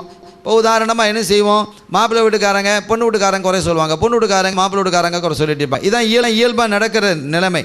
இப்போ நாம் என்ன செய்யணும்? என்னப்பா உன்னை பற்றி அவங்க நல்லாலப்பா சொல்கிறாங்க என்று நாம் என்ன செய்யணும்? ஒரு மாற்றி சொல்கிறோம். அப்படிலாம் சொல்லலை, அவன் சொல்லிப்பான், வெட்டுவேன் குத்துவேன் அப்படிப்பேன் பிடிப்பேன் இருப்பான். அதெல்லாம் தூக்கி நம்ம போட்டுட்டு உன்னை பற்றி நல்லா சொல்கிறாங்களே, வெட்டுவேன் குத்துறங்கிறது நல்ல விஷயமா, நல்லாவா சொல்லியிருக்கிறாரு? சொல்ல இல்லை. ஆனாலும் நாம் என்ன சொல்கிறோம்? இந்த இடத்துல ஒரு கிதுப், ஒரு பொய் சொல்கிறது மார்க்கத்தில் ஆகுமாக்கப்பட்டது மட்டுமல்ல, அதற்கு நன்மையும் இருக்கு. இந்த பொய்க்கு நன்மை இருக்குது. உன்னை பற்றி நல்லா தான்ப்பா சொல்கிறாங்க, நீங்கள் தான் இந்த அளவுக்கு பேசிட்டு இருக்கிறீங்க, அவங்க அந்த மாதிரிலாம் பேசலையே, எவ்வளோ அழகாக பேசிட்டு போகிறாங்க, நீங்கள் இப்படி பேசுகிறீங்களேன்னு இவங்ககிட்ட சொன்னோம். அதே மாதிரி அவங்கள்ட்ட சொன்னோம், உங்களை பற்றி அவங்க நல்லா தான் சொல்கிறாங்க, ஏதோ சின்ன சின்ன விஷயங்களை சொன்னாங்களே தவிர இப்படிலாம் அவங்களுக்கு சொல்ல இல்லை, அந்த மாதிரி சொல்லி ரெண்டு பக்கத்திலும் இருக்கக்கூடிய இறுக்கத்தை குறைத்து எந்த அளவுக்கு சேர்த்து வைப்பதற்கான ஒரு முயற்சியை மேற்கொள்ள முடியும். அப்படி மேற்கொள்வது என்பது சேர்றாங்களோ இல்லையோ, ஆனால் சேருவதற்குண்டான ஒரு முயற்சியை செய்வதே ஷஃபாத்தில் மிகப்பெரிய உயர்ந்த ஷஃபாத்து என்று இந்த உலகத்தில் கண்மணி ஸல்லல்லாஹு அலைஹி வஸல்லம் அவர்கள் குறிப்பிட்டிருக்கிறார்கள். அடுத்து நம்ம இந்த ஆடை பற்றி சொன்னோம் இல்லையா, அதுவும் இந்த ஹதீஸில் தான் வருது. அஹ்ஸாப் ரலியல்லாஹு தஆலா அவங்க அறிவிக்கிறாங்க, வஇன்ன மின் லுபுஸத்தில் அம்பியாயி அல் கமீசு கபல சிர்வாலி. நீங்கள் ஒரு உதாரணமாக இப்போ நாம் வேஷ்டி கொடுக்குறோம், சில இடங்களில் என்ன செய்வான்னு கேட்டால் பைஜாமா போடுவாங்க. அப்போ அவங்க என்ன சொல்கிறாங்க, இது ஏன்னா நபிமார்களினுடைய ஆடை எது அப்படின்னு கேட்டால் அந்த ஒரு சிறுவால் போடுவதும் அதே மாதிரி சட்டை போடுவதும். இப்போ நம்ம சட்டை தானே போடுறோம், இந்த சட்டை கமீஸ் என்பது நபிமார்களுடைய ஆடைங்கிறாங்க. இந்த சஹாபி ஸல்லல்லாஹு சொன்னதாக சொல்கிறாங்க, நபிமார்களுடைய ஆடை வந்து கமீஸ் சட்டை போடுவது தான். ஆனால் சட்டை எப்போ போடணும்னு கேட்டால் நீங்கள் வேட்டி உடுக்கிறதுக்கு முன்னால் அல்லது அந்த சிறுவால் அந்த பைஜாமா போடுறோமா இல்லையா, அந்த பைஜாமா போடுறதுக்கு முன்னால் சட்டையை போடணுங்கிறாங்க. முதல்ல சட்டையை போட்டுட்டு அதுக்குறாங்க, நம்ம மாற்ற செஞ்சு வரோம். ஆனால் ஹதீஸில் இப்படி இருக்குது, நம்ம புதுசாக தான் பார்க்குறோம். முதல்ல நம்ம வேச்சியை கொடுத்துட்டு அதுக்கப்புறம் தான் சட்டையை போடுவோம். அதான் நமக்கு அதுக்கு மேலே சட்டை வந்துடுது, அது வசதியாக இருக்கிற மாதிரி இருக்குது. ஆனால் நபிமார்களுடைய ஒயின்னமில் லுபுசத்தில் அம்பியாயி, நபிமார்களுடைய அணிகலன் எப்படி இருந்தது என்றால் அல் கமீசு கபுல சிறுவாலி, பைஜாமாவை போடுவதற்கு முன்பாக சட்டையை அணிவது என்று. அப்போ இதுலேயும் நம்ம ஒரு பாடம், இந்த ஹதீஸ் இப்படி ஒன்று இருக்கிறதுனால இனிமேல் என்ன செஞ்சுக்க வேண்டியதான், சட்டையை போட்டுட்டு அதுக்கப்புறம் வேட்டியை உடுக்க வேண்டியதான். வேட்டியை மாற்றுறோம், வேட்டியை உடுக்கணும், நம்ம வேட்டியை மாற்றுவோம், சட்டையை மாற்றுவோம் இல்லையா. அப்போ நாம் என்ன செஞ்சிட்டோம், ஒரு சட்டையை கலத்திட்டு சொன்னால் ஒரு சட்டையை போட்டுடணும், அதுக்கப்புறம் வேட்டியை மாற்றிக்கிடணும் என்பது ஒரு நபிமார்களினுடைய அணிதுகளன் ஆடை அணிகளுடைய முறையாக இருந்தது என்று சொல்லிவிட்டு இறுதியாக சொன்னாங்க, ஒ இன்னமா யுஸ்தஜாபு பிஹி இந்த துஆஇ அல் இதாஸ், உடனடியாக அல்லாஹ்விடத்தில் அங்கீகரிக்கப்படக்கூடிய துஆ எது என்றால், தும்மல் போட்ட உடனே இரஹமுக்கல்லா நம்ம சொல்கிறோமா இல்லையா, அவர் அல்ஹம்துலில்லாஹ் சொன்னால் தானே இரஹமுக்கல்லா சொல்ல முடியும். அவரே அல்ஹம்துலில்லாஹ்னு சொல்லலைன்னா என்ன செய்கிறது, தும்மல் போட்டவர் அல்ஹம்துலில்லாஹ்னு சொல்லணும், இரஹமுக்கல்லா. இது உடனடியாக அல்லாஹ்விடத்தில் என்ன கபூல் ஆகுதுங்கிறாங்க. அல்லாஹ்விடத்தில் உடனடியாக கபூல் ஆகக்கூடிய ஒரு துஆ தும்மல் போட்ட சமயத்தில் கேட்கப்படக்கூடிய துஆ என்று கண்மணி நாயகம் ஸல்லல்லாஹு அலைஹி வஸல்லம் அவர்கள் சொன்னதாக சய்யிதுனா அஹ்ஸாப் இப்னு உஸைத் ரலியல்லாஹு தஆலா அவங்க குறிப்பிடுறாங்க. உஸைதுன்னு சஹாபிகள் இருக்கிறாங்க, இது உஸைத் அவர்களுடைய மகன் அஹ்ஸாப் ரலியல்லாஹு தஆலா, அஹ்ஸாப்னு பேர் வைங்க. சரி, அதற்கு அடுத்து நாம் 19ஆவதாக பார்க்கக்கூடிய ஒரு சஹாபியினுடைய பேர் அஹ்மர் அபு அசீப். நம்ம ஏற்கனவே அபியல் வெள்ளையாண்டு வந்தது, அஸ்வது கருப்பான்னு வந்தது, இப்போ அஹ்மர் ஷெஹப்பேன்னு வந்திருக்கு. அஹ்மர் ரே கடைசியில் ரே, அலிஃபு ஹே மீம் ரே, அஹ்மர் ரலியல்லாஹு தஆலானு, அஹ்மர் அபு அசீப் ரலியல்லாஹு தஆலானு. அசீப்னு ஒரு பிள்ளை இருந்திருக்குது, அவங்களுடைய வாப்பா தான் அஹ்மர், சையதுனா அஹ்மர் ரலியல்லாஹு தஆலானு. அவங்க ஒரு ஹதீஸை அறிவிக்கிறாங்க, ஸல்லல்லாஹு அலைஹி வஸல்லம் அவர்கள் சொன்னதாக ஒரு செய்தி அறிவிக்கிறாங்க. கண்மணி நாயகம் ஸல்லல்லாஹு சொன்னாங்க, என்னிடத்தில் அத்தானி ஜிப்ரீல் அலைஹிஸ்ஸலாம் பில் ஹும்மா வத்தாஊன். குறிப்பிடுறாங்க, ஜிப்ரீல் அலைஹிஸ்ஸலாம் அவர்கள் என்னிடத்தில் வந்து காய்ச்சலையும் தாவுன் என்று சொல்ல காலராவையும் கொண்டு வந்தாங்க. எங்கிட்ட என்ன செய்கிறாங்க, காய்ச்சலையும் கொண்டு வர்றாங்க, காலராவையும் கொண்டு வர்றாங்க, இந்த ரெண்டையும் எங்கிட்ட கொண்டு வந்தாங்க. அப்போ நான் அம்சத்துல் ஹும்மா, நான் எதை பிடிச்சி எடுத்துக்கிட்டேன், காய்ச்சலை பிடிச்சி எடுத்துக்கிட்டேன். பில் மதீனா, மதீனாவுக்காக வேண்டி காய்ச்சல் எடுத்துக்கிட்டேன். மதீனாவில் காய்ச்சல் வரும், காய்ச்சல் வரண்டா, காய்ச்சல் வராமல் இருக்காதுன்னு அர்த்தம். காய்ச்சல் வரலாம், மதீனாவாசிகளுக்கு என்ன செய்யலாம், காய்ச்சல் வரலாம். அல்ல மதீனா ஷெரீஃபுக்கு நம்ம போகிறோன்னு வைங்க, அங்கே நமக்கு காய்ச்சல் வரலாம், அது ஒன்றும் பிரச்சனை இல்லை, வந்தால் நல்லதுங்கிறாங்க. அம்சத்துல் ஹும்மா பில் மதீனா, மதீனாவிற்காக நான் ஹும்மா என்று சொல்லக்கூடிய காய்ச்சலை ஃபீரை நான் என்ன செஞ்சேன், பிடிச்சி வச்சுக்கிட்டேன். வர்சல் துத்து தாவுன இல ஷாம், சிரியாவிற்கு நான் என்ன செஞ்சிட்டேன், அந்த தாவுன் என்ற காலராவை அனுப்பிவிட்டேன் என்று சொல்லிட்டாங்க. அப்போ சிரியாவில் காலரா வரும், இங்கே காய்ச்சல் வரும், இந்த ரெண்டையும் கொண்டு வந்திருக்கிறாங்க. இப்போ அதுக்குடைய ரிசல்ட் என்ன சொல்கிறாங்க, ஓஹிய ரஹ்மத்துல் லி உம்மத்தி, இது வந்து இந்த ரெண்டுமே என்னுடைய உம்மத்துக்கு ரஹ்மத்து என்கிறாங்க ஸல்லல்லாஹு அலைஹி வஸல்லம். அப்போ காய்ச்சல் வந்தால் பாவம் அழிக்கப்படுது, தாவூன் என்ற காலரா வந்தால் பாவம் அளிக்கப்படுது. என்னுடைய உம்மத்திலே ஒரு மனிதனுக்கு காய்ச்சல் வருகிறதா அல்லது தாவூன் என்ற காலரா வருகிறதா, அவனுடைய பாவங்கள் எல்லாம் அழிந்து போய் விடுகிறது. அது ரஹ்மத்து என்னுடைய உம்மத்துக்கு. காய்ச்சல் வந்தால் என்ன காய்ச்சலாக இருக்கே அப்படியா இருக்கேன்னு துடிச்சிக்கிட்டுலாம் கிடக்காதீங்க, உங்களுடைய பாவத்தை அழிக்க வந்திருக்குது, அது ரஹ்மத்துங்கிறாங்க ஸல்லல்லாஹு அலைஹி வஸல்லம். ரஹமத்துங்கிறாங்க. சீனா இப்னு மசூத் ரலியல்லாஹு தஆலா அன்ஹு இந்த ஹதீஸை கேட்டோம், அப்படியா நாயகமே காய்ச்சலே ரஹமத் தான் அப்படின்னாங்க. ஆமாம், காய்ச்சல் ரஹமத் தான். அப்போ எனக்கு காய்ச்சலுக்காக துவா செய்யுங்கன்னாங்க. எப்படி இருக்குது பாருங்கள், சஹாபிகள் எப்படி இருந்திருக்கிறாங்க. அப்போ எனக்கு காய்ச்சலுக்காக துவா செய்யுங்கிறாங்க. எல்லாரும் காய்ச்சலாக இருக்குது நீங்களும் துவா செய்யுங்கன்னு கேட்போம். நேர் மாற்றமாக இருக்குது. காய்ச்சல் ரஹமத்துன்னு ரசூல் ஸல்லல்லாஹு சொன்னதுனால எனக்கு காய்ச்சலுக்கு துவா செய்யுங்கிறாங்க. யார் கேட்குறா? இப்னு மசூத் ரலியல்லாஹு அன்ஹு. நம்ம எப்படியா கேட்போமா? துவா செய்யுங்களேன், காய்ச்சலாக இருக்குது, இப்போ காய்ச்சல் விட மாட்டேங்குது, விட்டு விட்டு காய்ச்சல் வருது, அல்லது அந்த நோயாக இருக்குது, பல் வலியாக இருக்குது, வயிற்று வலியாக இருக்குது, தலைவலியாக இருக்குது, அது நீக்கிட்டு துவா செய்யுங்களேன் நம்ம என்ன செய்வோம்? கேட்போம். கேட்குறது முறை தான், அது கேட்குறதுக்கு அப்படி அதுக்கும் துவா இருக்குது. ஆனால் ஸல்லல்லாஹு அலைஹி வஸல்லம் அவர்கள் இந்த காய்ச்சல் இப்படி வந்தேன்னு சொன்னால் நீங்கள் பொறுமையாயிருங்கிறதாங்க. அதான் அதில் உள்ள விஷயம். நீங்கள் காய்ச்சல் வந்தால் நீங்கள் என்ன செய்யுங்க? பொறுமையாரிங்க. அங்கெல்லாம் ஆச்சிக்கிட்டு இருக்காதீங்க, அங்கே போய் இங்கே போய் ஒரே காய்ச்சலாக இருக்காச்சுன்னு சொல்லிகிட்டு இருக்காதீங்க, பொறுமையாரிங்க. அது உங்களுடைய பாவத்தை எல்லாம் என்ன செய்யணும்? அழிச்சிடும். பாவமே இல்லைன்னு சொன்னால் அவருடைய தரஜாவை கூட்டிக்கிட்டே போயிடும். எவ்வளோ பெரிய நியாமத் என்று ஸல்லல்லாஹு அலைஹி வஸல்லம் அவங்க குறிப்பிடுறாங்க. எனவே காய்ச்சல் என்பது என்னுடைய உம்மத்துக்கு ரஹமத். இப்னு மசூத் ரலியல்லாஹு அன்ஹு கேட்டாங்களா இல்லையா? அப்படின்னா நாயகமே எனக்கு காய்ச்சலுக்கு துவா செய்யுங்கன்னாங்க. ஸல்லல்லாஹு துவா செஞ்சுட்டாங்க. அன்னைக்கு ஆரம்பித்த காய்ச்சல் வஃபாத் வரைக்கும் அவங்களுக்கு இருந்துதான். பல வருஷங்களாக அன்னைக்கு ஆரம்பித்த காய்ச்சல் விடவே இல்லை. ஏன்னா காய்ச்சலுக்கு துவா செய்யுங்க, அது இப்படி துவாலை செய்ய சொல்லிக்கிற யார்? அதுவும் போய் ஸல்லல்லாஹு அலைஹி வஸல்லம் அவங்கள்ட்ட அவங்களே கபூல் ஆயிரும். ஸல்லல்லாஹு அலைஹி வஸல்லம் செஞ்சாங்க, யாரெல்லாம் இவருக்கு காய்ச்சலை கொடு அப்படின்னாங்க. அவ்வளோதான், காய்ச்சல் வந்துட்டு. காய்ச்சல் வந்தால் காலமெல்லாம் ஆளுக்கு என்ன தான் காய்ச்சல். இதனால் இப்னு மசூத் ரலியல்லாஹு தஆலா அவருடைய விஷயங்களை பார்க்கும் பொழுது ரொம்ப கோபம் வரும் அவங்களுக்கு. இந்த சூடு தானே, காய்ச்சல் வந்து சூடு தானே, அப்போ கோபம் வந்துடும். ஒரு கட்டத்தில் உமர் ரலியல்லாஹு தஆலா அன்ஹு அவங்களுடைய ஹிலாஃபத் ஆட்சி காலத்தில் வந்து அவங்களுடைய ஆட்சி காலம், அந்த ஆட்சி காலத்தில் இவங்க என்ன செய்கிறாங்கன்னு கேட்டால் ஒரு வெளியூர்லேருந்து ஒருத்தர் வந்திருந்தார். இப்னு மசூத் ரலியல்லாஹு தஆலா அவங்கள்ட்ட வந்து எனக்கு கொஞ்சம் குர்ஆனை கற்றுத்தாங்களேன் அப்படின்னு சொல்லி என்ன செஞ்சாங்க? கேட்டாங்க. அவன் என்ன செஞ்சாங்க? கற்றுக் கொடுத்தாங்க. ஒரு ஏதோ ஒரு சூறாவை கற்றுக் கொடுத்துருக்குறாங்க. அப்படி கற்றுக் கொடுத்த போது அந்த சூறாவை ஓதி அவங்க படிச்சுக்கிட்டு பள்ளிவாசலில் போய் ஓதிக்கிட்டு இருந்தாங்க. அந்த சூறாவை அந்த வெளியூர்காரரு அந்த சூறாவை என்ன செய்றாங்க? பள்ளிவாசலில் போய் ஓதிக்கிட்டு இருக்கிறாங்க. இது உமர் ரலியல்லாஹு அன்ஹு பார்க்குறாங்க. என்ன தப்பாக ஓதிரீரு அப்படின்னு உமர் ரலியல்லாஹு தான் கேட்குறாங்க. இல்லை நான் சரியாக தானே ஓதுறேன். இல்லை இதை இப்படியில் ஓதணும் அப்படின்னாங்க. அப்படியா? இல்லை நான் இப்னு மசூத் அவங்க தான் படித்தேன். இல்லை அவங்க இது தப்பு, அவங்கள்ட்ட போய் சொல்லிடுங்க அப்படின்ட்டு சொல்லிட்டாங்க. உடனே சொல்லிட்டாங்க, யார்? உமர் ரலியல்லாஹு தஆலா தப்புன்னு நீங்கள் ஓதி தந்தது தப்பு அப்படின்ட்டு என்ன செஞ்சிட்டாங்க?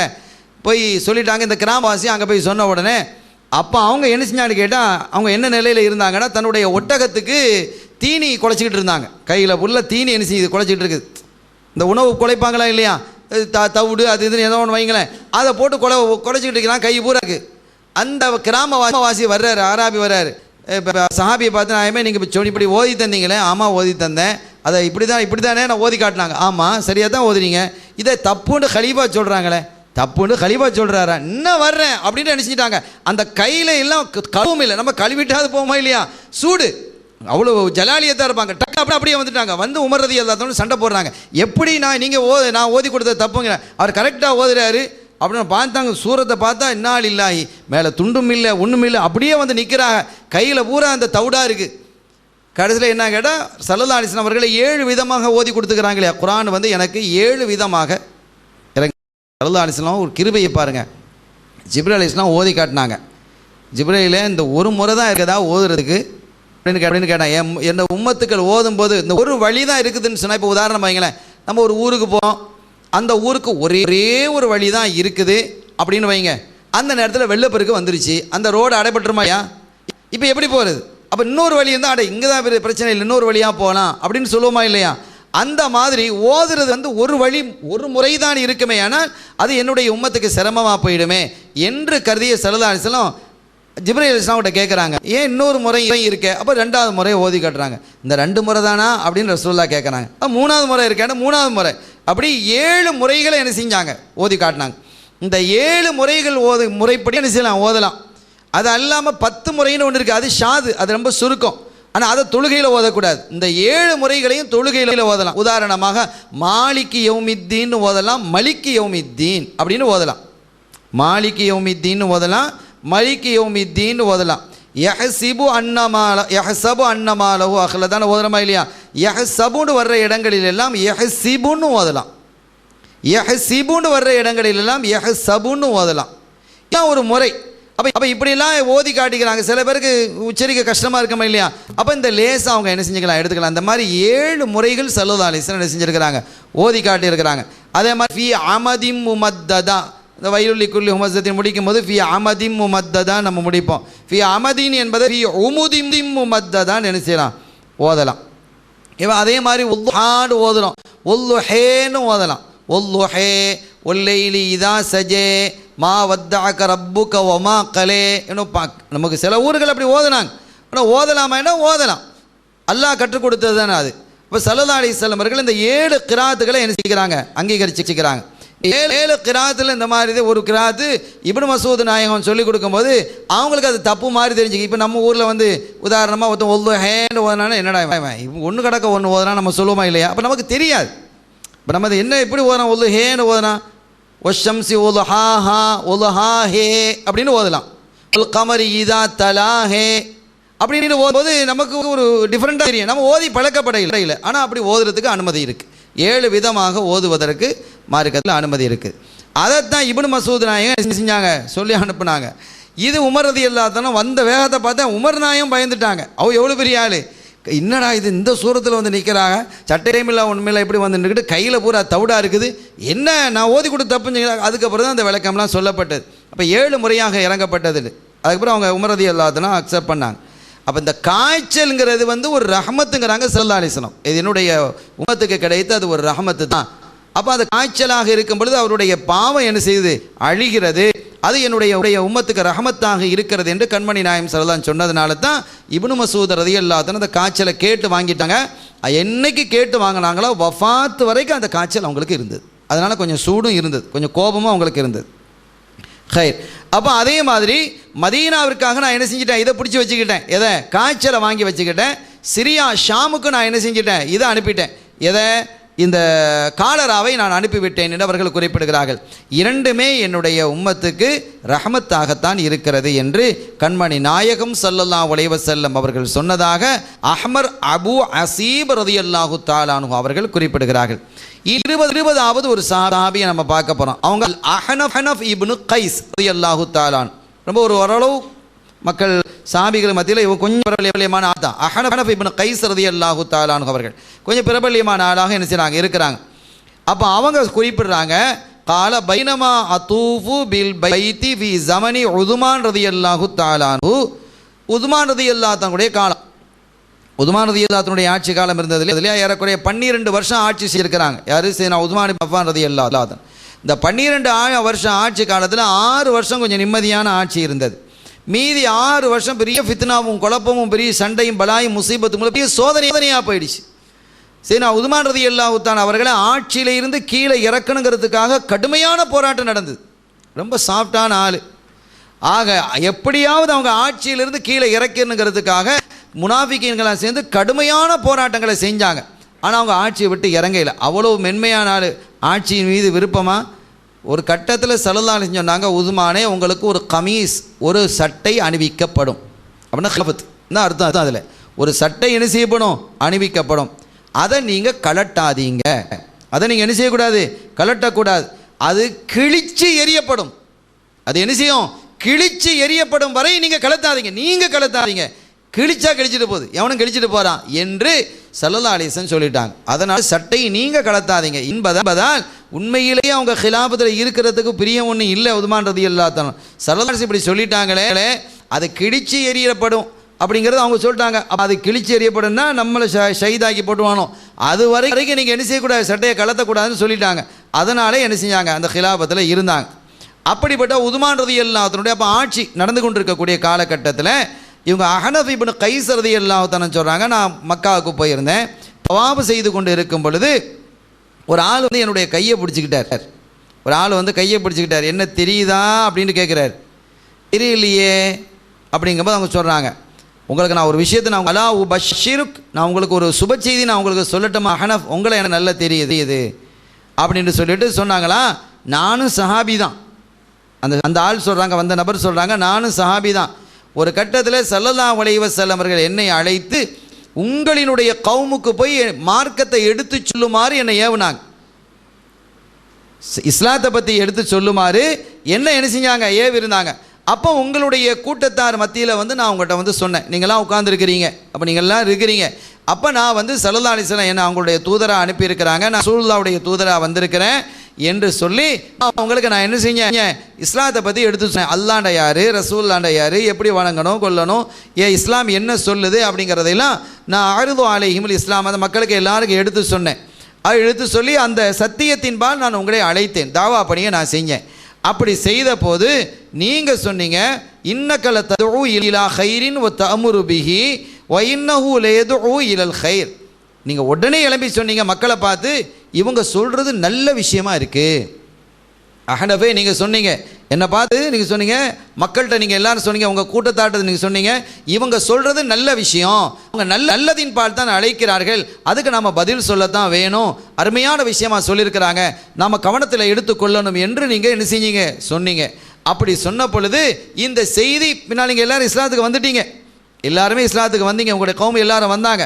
அந்த செய்தி நீங்கள் உடனடியாக இப்படி ஒன்று சொன்னீங்களா இல்லையா, நான் சொன்னதும் நான் அல்லாஹ் ரசூலுல்லாஹ்வுடைய தூதராக வந்திருக்கிறேன், இன்னென்ன செய்திகளை நான் உங்களுக்கு சொல்ல வந்திருக்கிறேன் என்று சொன்ன பொழுது நீங்கள் அதை அங்கீகரித்து உடனடியாக இவர் நல்ல விஷயத்தை சொல்கிறாங்க, நல்லதின்பால் அழைக்கிறார்கள் என்று நீங்கள் சொன்னீர்களே, அந்த செய்தி ரசூல் ஸல்லல்லாஹு அலைஹி வஸல்லம் அவர்களுக்கு கிடைத்து என்ன செஞ்சாங்க, ஸல்லல்லாஹு அலைஹி வஸல்லம் அவர்கள் ஒரு துஆ உங்களுக்கு பிரத்யேகமாக செஞ்சாங்க. அல்லாஹும்ம ஃகிஃபிர் லில் அஹ்னஃப், அல்லாஹ்வே அஹ்னஃபினுடைய பிழையை பொறுப்பாயாக. ஒரு மனிதனுக்கு வந்து முதல் துவா எப்படின்னு கேட்டால் பிழை பொறுக்கிறது தான். ஒரு முதல் ஃபஸ்ட் என்ன அப்படிங்கிற சொர்க்கம் போகிறதா, நரகத்தை விட்டு விடுதலை பெறுறதா, அல்லது ஹவுதுல் கௌதரில் நீர் அருந்துறதா, அதே மாதிரி மீசான நம்முடைய நன்மைகள் கணத்து முருகி நிற்கிறதா, இன்னும் நிறைய விஷயங்கள் இருக்கா இல்லையா. இப்போ சிராத்துல் முஸ்தகீம் பாடத்தில் வேகமாக கடக்கிறதா, இது எல்லாமே வேணும் தான். ஆனால் இதில் ரொம்ப சிறப்பானது எது என்று ஸல்லல்லாஹு அலைஹி வஸல்லம் சொல்லும் பொழுது பிழை பொறுக்கப்படுதல். ஒரு மனிதனுடைய பிழை பொறுக்கப்பட்டு அவர் கிளியர் ஆகிடலாம், மிஸ்டர் க்ளீன் ஆகிடுவார். அப்போ மிஸ்டர் க்ளீனாக இருக்கிறது அதுதான் அல்லாஹ்வுக்கு ரொம்ப பிரியம். ஆகவே அந்த துஆவை ஸல்லல்லாஹு அலைஹி வஸல்லம் கேட்டாங்க, அல்லாஹும்ம ஃகிஃபிர் லில் அஹ்னஃப், அஹ்னஃபுடைய பிழையை நீ பொறுப்பாயாக என்று பிரத்யேகமாக ஸல்லல்லாஹு அலைஹி வஸல்லம் அந்த பெயரை சொல்லியே துஆ செஞ்சாங்க. சில கட்டத்தில் நம்ம மக்காக்கெல்லாம் போகும் பொழுது சொல்லுவாங்க, சில பெரியவங்க சொல்லுவாங்க, எங்கள் பேரை சொல்லி துஆ கேளுங்கம்பாங்க. இதெல்லாம் ஹதீஸில் உள்ளது தான். எங்களோட பேரை சொல்லி எல்லாம் நம்ம மறந்துட்டா நம்ம என்ன செஞ்சுக்கிடுவோம், என்னோட யாரெல்லாம் துவா செய்ய சொன்னாங்க நாங்களே எல்லாத்தையும் ஞாபகம் வைக்க முடியாது. அப்போ யாரெல்லாம் துவா செய்ய சொன்னாங்களோ அவங்களுடைய துவாவில் அங்கீகரிப்பாயாக, அவங்களுடைய நாட்டு திட்டங்களை நீ அங்கீகரிப்பாயின்னு பொதுப்படையை நம்ம சொல்லிவிடுவோம். ஆனாலும் யாருடைய பேர் ஞாபகம் வருதோ அவங்களுடைய பெயரை சொல்லி கேட்குறதுங்கிறது விசேஷம் தான். அதனால தான் அவங்க தெரிஞ்சிருக்கிறதுனால தான் நம்முடைய ஆபா என்ன செய்வாங்க, எங்கள் பெயரை சொல்லுங்கள், ஸல்லல்லாஹு அலைஹி வஸல்லம் உங்களுக்கு சலான் சொல்லும் பொழுது இன்னார் சலான் சொன்னாங்கன்னு சொல்லுங்கம்பாங்க. சொல்லும் போது எங்கள் பேரை சொல்லி இன்னார் சலான் சொன்னாங்க, அது ஒரு தனி விசேஷம். இப்போ இந்த ஹதீஸில் வருதா இல்லையா, அல்லாஹும்ம ஃகிஃபிர் லில் அஹ்னஃப், அஹ்னஃபினுடைய பிழையை நீ பொறுப்பாயாக என்று ஸல்லல்லாஹு அலைஹி வஸல்லம் பெயரை சொல்லி என்ன செஞ்சுருக்கிறாங்க, துஆ கேட்டிருக்கிறாங்க. இந்த துஆ கேட்டதும் அஹ்னஃப் ரலியல்லாஹு அன்ஹு காதில் இந்த விழுந்துட்டு ஸல்லல்லாஹு அலைஹி வஸல்லம் இப்படி நமக்காக துஆ கேட்டிருக்கிறாங்கன்னு சொன்னது அவங்க சொன்னாங்க, ஃபமா ஷைஉம் மின் அமலி அர்ஜா இந்தி மின் தாலிக, இதுக்கு பிறகு எனக்கு பெரிய ஒரு அமல்லாம் ஒன்றும் கிடையாதுன்ட்டாங்க. இந்த துவாவுக்கு மேலேயா என்னுடைய அமல்கள் இருக்குது. அவங்க சொல்கிறாங்க, அஹ்னஃப் ரலியல்லாஹு அன்ஹு சொல்கிறாங்க, ஃபமா ஷைஉம் மின் அமலி, அதுக்கான அமல் செய்யாமல் இருக்க இல்லை, அவங்க இபாதத் செய்வாங்க. அவங்க சொல்லிட்டாங்க, என்னுடைய அமல்களை எல்லாம் விட நான் மிகப்பெரிய ஆதரவு வைக்கிறது எதை தான். இப்போ நம்ம வந்து இப்போ தொழுதுட்டு நம்ம என்ன செய்கிறோம், அப்போ தொழுதையை வந்து பிழையே மன்னிக்கும், நம்முடைய பாவங்களை போக்கத்தானே செய்யும். நம்ம தொழுதா பாவத்தை போக்குமா இல்லையா, தஸ்பீ செய்தால் பாவத்தை போக்குமா இல்லையா, திக்ர் செய்தால் பாவம் போகுமா, பாவம் போகத்தான் செய்யும். ஆனால் அவங்க சொல்கிறாங்க, இதெல்லாம் பாவம் போகும் என்றாலும் கூட ஸல்லல்லாஹு அலைஹி வஸல்லம் அவர்கள் இப்படி ஒரு துஆவை செய்ததற்கு பிறகு என்னுடைய அமலை பிடிச்சிக்கிட்டு நான் ஒன்று நிற்க இல்லை, அவைகளையெல்லாம் தாண்டியது நான் மிகப்பெரிய ஆதரவு வைத்திருப்பது ஸல்லல்லாஹு அலைஹி வஸல்லம் அவர்களினுடைய அந்த துஆவை தான் நான் ஆதரவு வைத்திருக்கிறேன், அது எனக்கு போதுமானது என்று சையதுனா அஹ்னஃப் இப்னு கைஸ் ரலியல்லாஹு தஆலா அன்ஹு யஅனி தஅவத்துன் நபி ஸல்லல்லாஹு அலைஹி வஸல்லம், ரசூல் ஸல்லல்லாஹு அலைஹி வஸல்லம் உடைய துஆவின் மீது அவ்வளோ பெரிய ஆதரவு வச்சாங்க. அப்போ நான் செய்யக்கூடிய அமலை விட, நான் செய்யக்கூடிய வணக்கங்களை விட, நான் செய்யக்கூடிய தியாகங்களை விட, நான் செய்யக்கூடிய சேவைகளை விட ஸல்லல்லாஹு அலைஹி வஸல்லம் அவர்களுடைய துஆ தான் மிக உன்னதமானது, எனக்கு நான் அதை ஆதரவு வச்சிருக்கிறேன், எனக்கு அது போதுமானது என்று அவங்க என்ன செய்தார், குறிப்பிட்டு காட்டினார்கள். இது யாரு, இந்த செய்தி சையதுனா அஹ்னஃப் இப்னு கைஸ் ரலியல்லாஹு தஆலா அன்ஹு குறிப்பிடுகிறார்கள். இனி 21வது ஒரு சஹாபி, அல் அதுரஅல் அஸ்லமி ரலியல்லாஹு தஆலா அதுரா அஸ்லமி ரலியல்லாஹு தஆலா அன்ஹு இவங்க சொல்றாங்க, நான் ஒரு நாள் ஸல்லல்லாஹு அலைஹி வஸல்லம் உடைய பாதுகாப்பு பணியில் இருந்தேன். ஸல்லல்லாஹு அலைஹி வஸல்லம் அவர்களுக்கு பாதுகாக்கிறதுக்குன்னு சில சஹாபிகள் இருப்பாங்க. எப்போ இரவு நேரங்களில் ஸல்லல்லாஹு அலைஹி வஸல்லம் அவங்க வெளியில் போகும் பொழுதோ, அது மதீனாவில் இருக்கும் பொழுதோ, அவங்க வீட்டுக்கு வெளியிலேயோ அல்லது கூடாங்க வெளியிலேயோ பாதுகாவர்கள் என்ன செய்வாங்க, இருப்பாங்க. அது அவங்களா உட்காந்துக்கிறது. அல்லாஹ் என்ன செய்ய, வல்லாஹு யஸிமுக மினன்னாஸ்ங்கறான். அல்லாஹ் தெளிவாக சொல்லிட்டான், நாயகமே உங்களை பாதுகாக்கிற பொறுப்பை நான் வச்சிருக்கிறேங்கிறான். உங்களை பாதுகாக்கிற பொறுப்பை, மக்களிடமிருந்து பாதுகாக்கும் பொறுப்பை நான் வச்சுக்கிறேன். அந்த செக்யூரிட்டி பொறுப்பு என் கையில் இருக்கு. அல்லாஹ் இருந்தாலும் கூட சஹாபிகள் என்ன செய்வாங்க, அதை ஸல்லல்லாஹு அலைஹி வஸல்லம் அவர்களுக்காக நம்ம பாதுகாத்து நிற்கிறது என்பது ஒரு பெரிய இபாதத்துன்னு அவங்க விளங்கி வச்சுருந்தாங்க. அது ஒரு பெரிய இபாதத்துன்னு விளங்கி வச்சாங்க. எனவே அவங்க என்ன செய்வாங்க, அவங்க வீட்டுக்கு முன்னால் உட்காந்துக்கிடுவாங்க.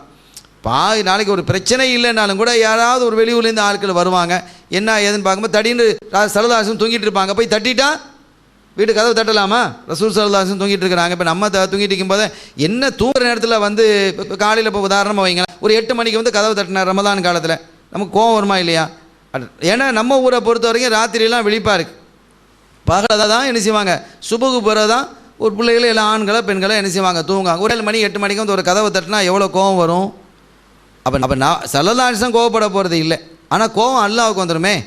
என்னுடைய ஹபீப் ஸல்லல்லாஹு அலைஹி வஸல்லம் வெளியில் வர வரைக்கும் நீங்கள் காத்திருக்கணும். அல்லாஹ் குர்ஆனில் சொல்கிறான், அவங்க வெளியில் வர்ற வரைக்கும் காத்திருக்கணும். நீங்கள் வெளியில் நின்றுக்கிட்டலாம் யுனாதூன மின் வராயில் ஹிஜாப், என்ன இப்படி அதபு இல்லாமல் வீடு பின்னால் நின்றுக்கிட்டு கூப்பிட்டு யார் சொல்லலாம் யார் சொல்ல கூப்பிட்டு கிடக்கிறாங்க. அப்படியா கூப்பிட்டுக்கிட்டு இருக்கிறது? வர்ற வரைக்கும் வெளியில் அவங்க எப்போ வெளியில் வர்றாங்களோ அது வரைக்கும் காத்து நிற்கணும் அப்படின்னு அல்லாஹ் சொல்கிறான். எனவே இந்த மாதிரி சங்கடங்கள் நடந்துடக்கூடாது என்பதற்காகவும் அந்த பாதுகாப்பு பணியில் யார் இருப்பாங்க, சஹாபிகள் இருப்பாங்க. அப்படி ஒரு நாள் இரவு நான் பாதுகாப்பு பணியில் இருந்தேன். நான் என்ன செஞ்சேன், நாங்கள் எங்களுக்குள்ளேயே முறை வச்சுக்கிறோம், இன்றைக்கி நான் இருக்கேன்ப்பா, இன்றைக்கி நான் இருக்கிறேன், போட்டி போட்டுக்கிடுவாங்க. என்ன செய்வாங்க, போட்டி போட்டுக்கொண்டு ஒரு நாள் ஒரு யுத்த களத்தில் பிரயாணத்துக்கு இருக்கிறாங்க. யுத்தத்துக்காக பிரயாணம் செய்து கொண்டிருக்கும்போது கடுமையான அரபகத்தினுடைய குளிர்னா எப்படி குளிர் நமக்கு தெரியும் தானே, அப்படி பயங்கரமான ஒரு குளிர்ண்டா அப்படி ஒரு குளிர். சஹாபிகளால் கை காலெலாம் அசைக்க முடியல. விடுண்டு போர்வை அதெல்லாம் தாண்டி உடலை ஊடுருவுது. இப்போ எவ்வளோ பெரிய தியாகங்களை செஞ்சுருக்கிறாங்க அந்த சஹாபிகள். ஒவ்வொரு ஊரும் கடந்து போகும் பொழுது எவ்வளோ கஷ்டங்களை அனுபவிச்சிருக்கிறாங்க. கை கால அசைக்க முடியாத அளவுக்கு குளிர், அந்த அளவுக்கு பயங்கரமான ஒரு குளிரில் சிக்கியிருக்கிறாங்க. நம்ம வடநாடுகளுக்கு போனால் நமக்கு தெரியும் குளிர்னா எப்படிப்பட்ட குளிருங்கிறது. வடநாடுகளில் பார்க்கலாம், அரபகத்தில் பார்க்கலாம். நாங்கள் ஒரு நாள் தர்பாவுக்கு போனோம். அப்போ தர்பா நாயத்தை பார்க்குறதுக்கு போகும் பொழுது அப்போந்தான் குளிர்காலமாக இருந்தது. எனக்கு குளிர்னா இப்படியும் ஒரு குளிர் இருக்குதா அப்படின்னு அப்போ தான் தெரியுது. போர்வை தந்தாங்க, போர்வை போத்தனா போர்வையும் குளிருது, முதல்ல தொட்டான் முதல்ல குளிருது, பாயில் படுத்தான் பாய் குளிருது, என்ன செய்யறதுன்னே தெரியாது. இப்படி இல்லாமல் குளிர் இருக்குங்கிறாங்க. அப்போ சொன்னாங்க இதான் குளிர் இறங்கி வருதுங்கிறாங்க. நாளில் குளிர் இறங்கி இந்த பாடுன்னு சொன்னால் அப்போ ஏறினா எப்படி இருக்கும்? அப்போ அந்த மாதிரி குளிர்கள்லாம் இருக்குது. அதெல்லாம் விட கடுமையான குளிரில் சஹாபிகள் என்ன செஞ்சா இருந்திருக்கிறாங்க. அந்த நேரத்தில் கேட்டாங்க ஸல்லல்லாஹு அலைஹி வஸல்லம் இன்றைய இரவு பாதுகாக்கிறது யாருன்னு கேட்குறாங்க. எல்லோரும் கூடாரத்துக்குள்ளே படுத்து கிடக்க விரும்புவாங்களா? ஒரு உயர் பாதுகாப்புன்னு சொன்னால் ஒரு உயர இடத்துல மேலே இடத்துல தான் இன்றைக்கி செக்யூரிட்டி வைக்கிறாங்க இல்லையா, சிறைச்சாலை அந்த சாலையெல்லாம் இராணுவ முகாம்கள்லாம் மேலே ஒரு கூண்டு கட்டி அதில் தான் இருப்பான். அதே மாதிரி ஒரு மேட்டு பகுதியில் போய் அந்த பாதுகாவலர் உட்காந்துடணும், அந்த பாதுகாவலர் என்ன உட்காந்துடணும். அந்த மாதிரி இன்றைக்கி யார் பாதுகாக்கிறாங்க போது ஒரு சாவி எழுப்புனாங்க, நான் நாயகமே போகிறேன். எல்லாருக்கும் ஆச்சரியம், என்னடா இந்த குளிரில் எப்படிடா போக போகிறேன்னு. அவங்க போங்க போய் உயிரோடு வர முடியுமா? அந்த அளவுக்கு பிரச்சனை, உயிருக்கே பிரச்சனை தான். அதுனா பார்த்தா சுபுஹ் தொழுகை நடக்குது. சுபுஹ் தொழுகை நடக்கும் பொழுது பார்க்குறாங்க ஸல்லல்லாஹு அலைஹி வஸல்லம் பார்த்தா காண இல்லை. அந்த பாதுகாப்பு பணியை ஏற்றுக்கொண்ட ஆளை என்ன செய்ய காண இல்லை. கடைசியில் தொழுகையை முடிஞ்சுட்டு பார்க்குறாங்க, விசாரிச்சாங்க, நாயகமே அவங்க பின்னால் சேர்ந்துட்டாங்க அப்படின்னு சொன்னாங்க. இதுக்கு மேலே அவரை எந்த அமல் செய்யாட்டாலும் பரவாயில்லைன்னாங்க ஸல்லல்லாஹு அலைஹி வஸல்லம். இதுக்கு பிறகு அவர் எந்த அமல் செய்யாட்டும், அப்போ அமல் செய்யாட்ட பரவாயில்லையாண்டா கேள்வியெல்லாம் நம்ம எழுப்பக்கூடாது. ரசூலுல்லாஹ் அல்லாஹ்வின் திருத்தூதர் ஸல்லல்லாஹு அலைஹி வஸல்லம் அவங்க பாதுகாத்ததனுடைய சூழல், அந்த டைம் இருக்குது பாருங்கள், எப்படிப்பட்ட நேரங்கிறத பார்க்கணும். அதை மூதேவிகள் பார்க்கறது இல்லை. அதை விட்டுட்டு அமல் செய்யாட்ட பரவாயில்லையா அப்படிலாம் கேட்டுட்டு இருக்கக்கூடாது.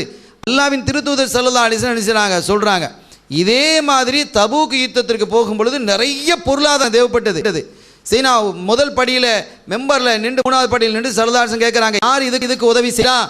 கடுமையாக நம்ம ரொம்ப தூரம் போக போகிறோம், இந்த அளவுக்கு நாம் தூரம் போய் யுத்தம் செய்தது இல்லை, பெரிய என்ன செய்ய ஒரு பெரிய ஒரு பிரயாணம் இது, இப்படிப்பட்ட நிலையில் யாராவது நிறைய உதவி நமக்கு தேவைப்படுது, பொருளாதாரம் தேவைப்படுது, யுத்த நிதி தாங்கன்ற ரசூல் ஸல்லல்லாஹு அலைஹி வஸல்லம் கேட்குறாங்க.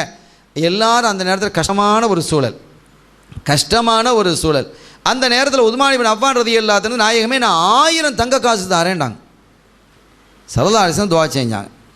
அடுத்த படியில் ஒரு படியை விட்டு கீழே இறங்கினாங்க. 2வது படிக்கு வந்தாங்க. அப்பவும் சொன்னாங்க இன்னும் தேவை இருக்குது, அதிகமான நீங்கள் என்ன செய்யுங்க யுத்த நிதி தாருங்கள் என்று ஸல்லல்லாஹு அலைஹி வஸல்லம் கேட்டதும் எல்லாரும் அமைதியாக இருக்காங்க. கொடுக்கறதுக்கு வழி இல்லையே, ஒரு கஷ்டமான நிலைமை.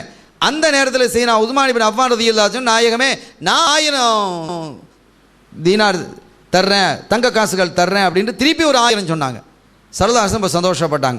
3வது படியில் இறங்கினாங்க. 3வது படி கடைசி படி இறங்கியாச்சு. அப்பவும் கேட்டாங்க. அப்பவும் யாரும் பதில் சொல்லல. அந்த டைமில் யார் தான் பதில் சொல்கிறான்? உஸ்மான் ரலியல்லாஹு அன்ஹு சொன்னாங்க நான் 1000 தர்றேன் அப்படின்னா. அப்போ 3000 ஆச்சு. அப்போ சொன்னாங்களாம் இதற்கு பிறகு உஸ்மான் எந்த அமல் செய்யாவிட்டாலும் பரவாயில்லைன்னாங்க ஸல்லல்லாஹு அலைஹி வஸல்லம். அதுக்காண்டி அமல் செய்யாமல் இருந்தாங்க. அமல் செய்யாமல் இருந்தாலும் அவங்களுக்கு சொர்க்கம் தான் இதற்கு பிறகு. அப்போ என்ன அப்படிங்கிறத நம்ம விளங்கணும். ஸல்லல்லாஹு அலைஹி வஸல்லம் அவர்களினுடைய கல்பை சந்தோஷப்படுத்துவது என்பது ஒரு பெரிய இபாதத். ரசூல் ஸல்லல்லாஹு அலைஹி வஸல்லம் அவர்களை திருப்திப்படுத்துவது என்பது அல்லாஹ்வை திருப்திப்படுத்துவது. ஸல்லல்லாஹு அலைஹி வஸல்லம் அவர்களை சந்தோஷப்படுத்துவது என்பது அல்லாஹ்வை சந்தோஷப்படுத்துவது. அல்லாஹ்வை சந்தோஷப்படுத்துறதை விடவா தொழுகையும் குர்ஆன் ஓதுறதும் ஒன்றில் அல்லாஹ். இப்போ உதாரணமாக நீ தொழுவுறியா, அல்லாஹ்வை சந்தோஷப்படுத்துறியா, அல்லாஹ்வை சந்தோஷப்படுத்துறது இந்த காரியத்தை செய் அப்படின்னு ஒரு சொல்லப்படுதுன்னு வைங்க. எது நமக்கு சிறந்தது? அல்லாஹ்வை சந்தோஷப்படுத்துறது தான். வணக்கங்களில் சிறந்தது தொழுகைங்கிறதுல 2 கருத்து கிடையாது. 2 கருத்து இருக்கா? இருவேறு கருத்து இருக்கா? இல்லை. ஆனால் ஸல்லல்லாஹு அலைஹி வஸல்லம் அவருடைய இந்த துஆ இருக்குதே அவ்வளோ பெரிய ஒரு சிறப்பானது, ஒரு பாக்கியமானது. அந்த வகையில் சீனா அஹ்னஃப் இப்னு கைஸ் ரலியல்லாஹு தஆலா அன்ஹு அவர்களுக்கு இப்படி ஒரு பிரத்யேகமான துஆவை கேட்டாங்க ஸல்லல்லாஹு அலைஹி வஸல்லம். அல்லாஹ் மக்ஃபிரில் அஹ்னஃப் அப்படின்னு நினச்சினாங்க. துஆ கேட்டாங்க. அந்த யாவும் இருக்கா அப்படின்ட்டு யார் கேட்குறா? அஹ்னஃப் இப்னு கைஸ் ரலியல்லாஹு தஆலா அவர்களிடத்தில் நினச்சினாங்க. இந்த சஹாபி சொல்கிறாங்க இப்படி ஒன்று நடந்ததே என்று. அப்போ ஸல்லல்லாஹு அலைஹி வஸல்லம் அவர்களுடைய துஆவை நான் மிகவும் ஆதரவு வைக்கிறேன் என்று சையதுனா அஹ்னஃப் இப்னு கைஸ் ரலியல்லாஹு தஆலா அவர்கள் குறிப்பிட்டாங்க. அதே மாதிரி அத்ரஉல் அஸ்லமி ரலியல்லாஹு தஆலா அன்ஹு அவங்க சொன்னாங்க நான் ரசூல் ஸல்லல்லாஹு அலைஹி வஸல்லம் அவர்களுடைய பாதுகாப்பு பணியில் ஒரு நாள் நான் இருந்தேன், ஒரு நாள் இரவு. அப்போ அந்த இரவில் பாதுகாக்கிறது ஒரு முக்கியமான ஒரு விஷயம், இபாதத். அப்போ அந்த சமயத்தில் என்னன்னு கேட்டால் ஒரு ஜனாசா விழுந்துருச்சு, ஒரு மையத்தை என்ன செய்ய விழுந்துட்டு. அப்போ அந்த மையத்தை அடக்குவதற்காக என்ன செய்ய ஏற்பாடு நடந்துகிட்டு இருந்தது. அவங்க யான்னு கேட்டால் அப்துல்லாஹ் துல் பிஜாதைன், கொஞ்சம் பிரசித்தி பெற்ற சஹாபி தான். அப்துல்லாண்ட விளங்காது. துல் பிஜாதைன் சொன்னால் 2 படுக்க விரிப்பு. துல் பிஜாதைன் இந்த விரிக்கிறோம்யா பெட்ஷீட் விரிக்கிறோம், 2 பெட்ஷீட்டை உடையவர்னு அர்த்தம். 2 ஒன்றை விரிச்சிக்கிடுவாங்க, ஒன்றை போத்திக்கிடுவாங்க, எப்பவும் கையில் 2 வச்சுக்கிடுவாங்க.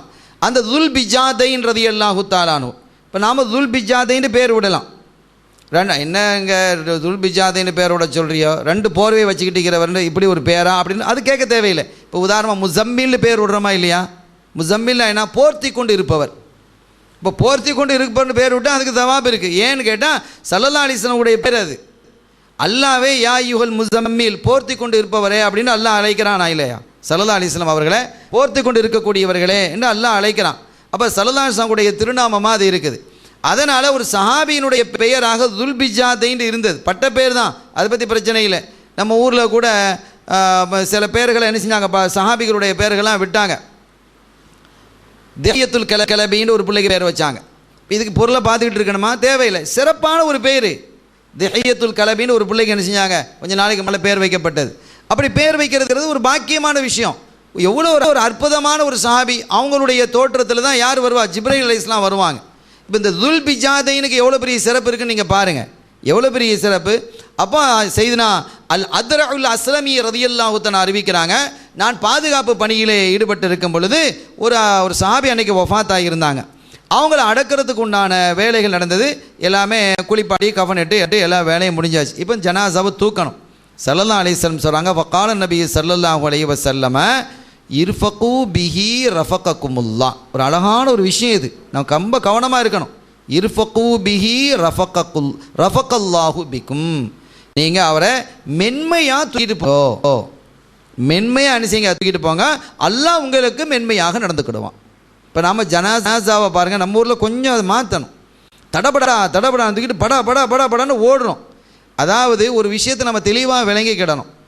மௌத்தாயிட்டா அடக்குங்க, சீக்கிரமாக கொண்டு போங்க அப்படின்னா என்ன அர்த்தம்? சீக்கிரமாக கொண்டு போங்கன்னா ஓடவா சொல்கிறாங்க, அப்படியே அர்த்தம்? மையத்தை போட்டு வைக்காதீங்கன்னு அர்த்தம். ஜனாசா அழிஞ்சிட்டா நீங்கள் என்ன செய்ய, எந்த அளவுக்கு சீக்கிரமாக அடக்கணுமோ அந்த அளவுக்கு நீங்கள் அடக்கிறீங்க, அதுதான் அதில் பொருளை தவிர எடுத்துக்கிட்டு ஓடுங்கிறது இல்லை. ஜனாசாவை ரிஃப்கத்தாக தான் கொண்டு போகணும். ஸல்லல்லாஹு சொன்னாங்க, இர்ஃபகு பிஹி, அவங்கள மென்மையாக கொண்டு போங்க. ரஃபகல்லாஹு பிக்கும், அல்லாஹ் உங்களிடத்தில் மென்மையாக நடந்துக்கிடுவான். செருப்பு அத்துருது பார்க்குறோமா இல்லையா? அவர் செருப்பை தின்று அவருங்க அப்படி அங்கே அப்படி எங்கள் முன்னாலவா, என்ன அர்த்தம்? இறக்கு தூக்கு மேலே, இந்த மாதிரி வெளியூர்களில் சில இடங்களை ஸ்ரீலங்காவில் நம்ம பார்க்க முடிகிறது. ஜனாசாவை தூக்கிட்டு போகும்போது ரொம்ப மென்மையாகவும் ஷஹாதத்து களிமா தவிர வேறு எந்த பேச்சும் இருக்காது. வழியா தூக்கம், இறங்க இறங்க இறங்க, என்ன சத்தம் எதுக்குன்னு விளங்கையில். அப்போ இது அவசியம் இல்லாத சத்தம், இது அவசியம் இல்லாத ஓட்டம், இது இப்படியெல்லாம் ஓடக்கூடாது. கொண்டு போகிறது ஷஹாதத்து களிமாவை சொல்லி கொண்டு. இப்போ முன்னால் வீடுகள்லாம் அனுப்பிச்சுவாங்க, அந்த களிமாவை சொல்லி போகும் பொழுது வீடுகளில் ஜன்னல்கள் என்று பெண்கள்லாம் பார்ப்பாங்க. களிமா சொல்லும் பொழுது ஒரு ஹவுஃப் வரும், அல்லாஹ்வுடைய அச்சம், பயம் வரும். இப்போ அந்த மூதைகள் அதையும் மண்ணாக்கிட்டு போடுறான், எல்லாத்தையும் மண்ணாக்குறது. அப்போ இறை அச்சமே இல்லை. அவன் பின்னால் என்ன, அவளும் ஃபசாதையும் ஃபித்னாவையும் என்னத்தையாவது பலாயும் பேசிக்கிட்டு வர்றது, கதை பேசிக்கிட்டு வரக்கூடிய ஒரு சூழல் உருவாயிட்டு. அஷ்ஹது அல்லா இலாஹ இல்லல்லாஹு வஹ்தஹு லா ஷரீக லஹ் அப்படின்னு சொல்லும்போது ஒட்டு மொத்தமாக அந்த ஜனாசாவை தூக்கிட்டு சொல்லிட்டு போகும்போதே அவ்வளோ பேருடைய கல்பு நடுங்கு. ஷஹாதத்து களிமாலோ அப்படிங்கும்போது கல்பில் ஒரு பயம் அல்லாஹ்வுடைய பச்சம் ஆஹா நாளைக்கு நம்ம இப்படி தானே தூக்கிட்டு போவாங்க அப்படிங்கிற ஒரு பயம் வந்துருதா இல்லையா? அப்படி ஒரு ஹவ்வை நம்முடைய ஆபாக்கள் ஏற்படுத்தி தந்தாங்க. வீடுகளில் ஜன்னல்களை பெண்கள் அப்படியே திறந்து நின்று அப்படியே பயந்து நிற்பாங்க, கண்கள்லாம் கலங்கி நிற்கும், கல்புகளில் பயம் நிற்கும். அந்த மாதிரி ஒரு சூழலை அழகான ஒரு வழிமுறையை ஏற்படுத்தி தந்திருந்தாங்க நம்முடைய ஆபாக். ஆக ஜனாசாவை கொண்டு போகிறது என்பது நம்ம களிமாவை சொல்லிட்டு போகும்பொழுது நிதானமாக கொண்டு போகணுமே தவிர அடித்து பிறண்டு உளுந்து செருப்பாத்து அவன் கீழே உளுந்து அவன் அடப்பிடிடான்னு சொல்ல, இது இப்படி நீ இந்த பக்கம் வா அந்த பக்கம் வா தோல் அங்கே கொடு, இன்று இதெல்லாம் நல்ல விஷயம் இல்லை. ஸல்லல்லாஹு அலைஹி வஸல்லம் சொன்னாங்க, இர்ஃபகு பிஹி, அவரை மென்மையாக எடுத்து செல்லுங்கள். ரஃபகல்லாஹு பிக்கும், அல்லாஹ் உங்களிடத்தில் மென்மையாக நடந்து கொள்வான் என்று சொல்லிவிட்டு ஃபைன்னஹு, அடுத்து ஸல்லல்லாஹு அலைஹி சொன்னாங்க, இதுதான் முக்கியமான விஷயம். அது துல் பிஜாதை இன்று பேர் வைங்கன்னு சொல்கிறோமே, ஸல்லல்லாஹு என்ன சொன்னாங்க, ஃபைன்னஹு கான யுஹிப்புல்லாஹ வ ரசூலா, அந்த துல் பிஜாதைன் ரலியல்லாஹு தஆலா அன்ஹு அவர்கள் அல்லாஹ்வையும் அவருடைய திருத்தூதரையும் நேசித்தாங்க. அந்த நேசம் உண்மையாக அவங்க இடத்துல இருந்ததுன்னு ஸல்லல்லாஹு அலைஹி வஸல்லம் அவர்கள் சர்டிஃபிகேட் பண்ணுறாங்க. அவங்க சர்டிஃபை பண்ணுறாங்க, அவங்க தீர்ப்பு செய்கிறாங்க, அவங்க என்ன செய்கிறாங்க, சான்றிதழ் வழங்குகிறார்கள் அல்லாஹ் ரசூலுடைய மஹப்பத் அவங்களுக்கு இருந்தது என்று. எனவே இப்படிப்பட்ட ஒரு பாக்கியம் கிடைக்கிறது தான் எவ்வளோ பெரிய விஷயம். எனவே அருமையான பெருமக்களே, ஆக ஜனாசாவை நாம் கொண்டு செல்வது என்பது மிக மென்மையாக இருக்க வேண்டும் என்பதை நாம் விளங்கிக் கொள்கிறோம். அடுத்து நாம் இன்ஷா அல்லாஹ் நாம் பார்க்க இருப்பது 22வது நாம் பார்க்கக்கூடிய ஒரு சஹாபியினுடைய பெயர் உதைனா இப்னுல் ஹாரிஸ். இன்ஷா அல்லாஹ் உங்கள் நாளைக்கு இன்ஷா அல்லாஹ் நான் பேச இருக்கிறோம் அவங்கள பற்றி. உதைனத் இப்னுல் ஹாரிஸ் ரலியல்லாஹு தஆலா அன்ஹு. உதைனா அலிஃபு தாலி நூன் தாஉ தனீஸ், உதைனா குண்டு தேன்னு சொல்லுவோம் இல்லையா, அந்த உதைனா ரலியல்லாஹு தஆலா இவங்களை பற்றி இன்ஷா அல்லாஹ் நாளைக்கு நம்ம பார்க்க இருக்கிறோம். ஆக இந்த சஹாபிகளினுடைய வரலாற்றிலிருந்து நிறைய படிப்பினைகள், மார்க்க சட்ட ஃபிக்ஹுகள், அதே மாதிரி நசீஹத் என்று சொல்லக்கூடிய போதனைகள், இதே மாதிரி துஆக்கள், இவைகள்லாம் நமக்கு என்ன செய்து கிடைக்கிறது. இதையெல்லாம் நம்முடைய வாழ்க்கையில் முடிந்த வரைக்கும் மஸ்தானா நம்ம எந்த அளவுக்கு முடிகிறதோ அந்த அளவுக்கு நாம் கொண்டு வரும் பொழுது அது பாக்கியம் மிக்கதாக அமையும் என கூறிக்கொண்டு, எல்லாம் வல்ல ரப்பல் ஆலமீன் அல்லாஹ் ஜல்ல ஷானஹு வ தஆலா நேசித்தார்களோ அவர்களையெல்லாம் யார் நேசித்தார்களோ அந்த நேசத்தையும் நமக்கும் நம்மை சார்ந்தவர்களுக்கும் அல்லாஹ் தந்தருள் பாலிப்பானாக. எல்லாம் வல்ல அல்லாஹ்வின் அருளையும் ஸல்லல்லாஹு அலைஹி வஸல்லம் ஷஃபாஅத்தையும் பெறுவோமாக. வ ஆகிர் தஅவானா அல்ஹம்துலில்லாஹி பில் ஆலமீன். வஸ்ஸலாமு அலைக்கும் வரஹ்மத்துல்லாஹி வபரகாத்துஹு. அல் ஃபாத்திஹா.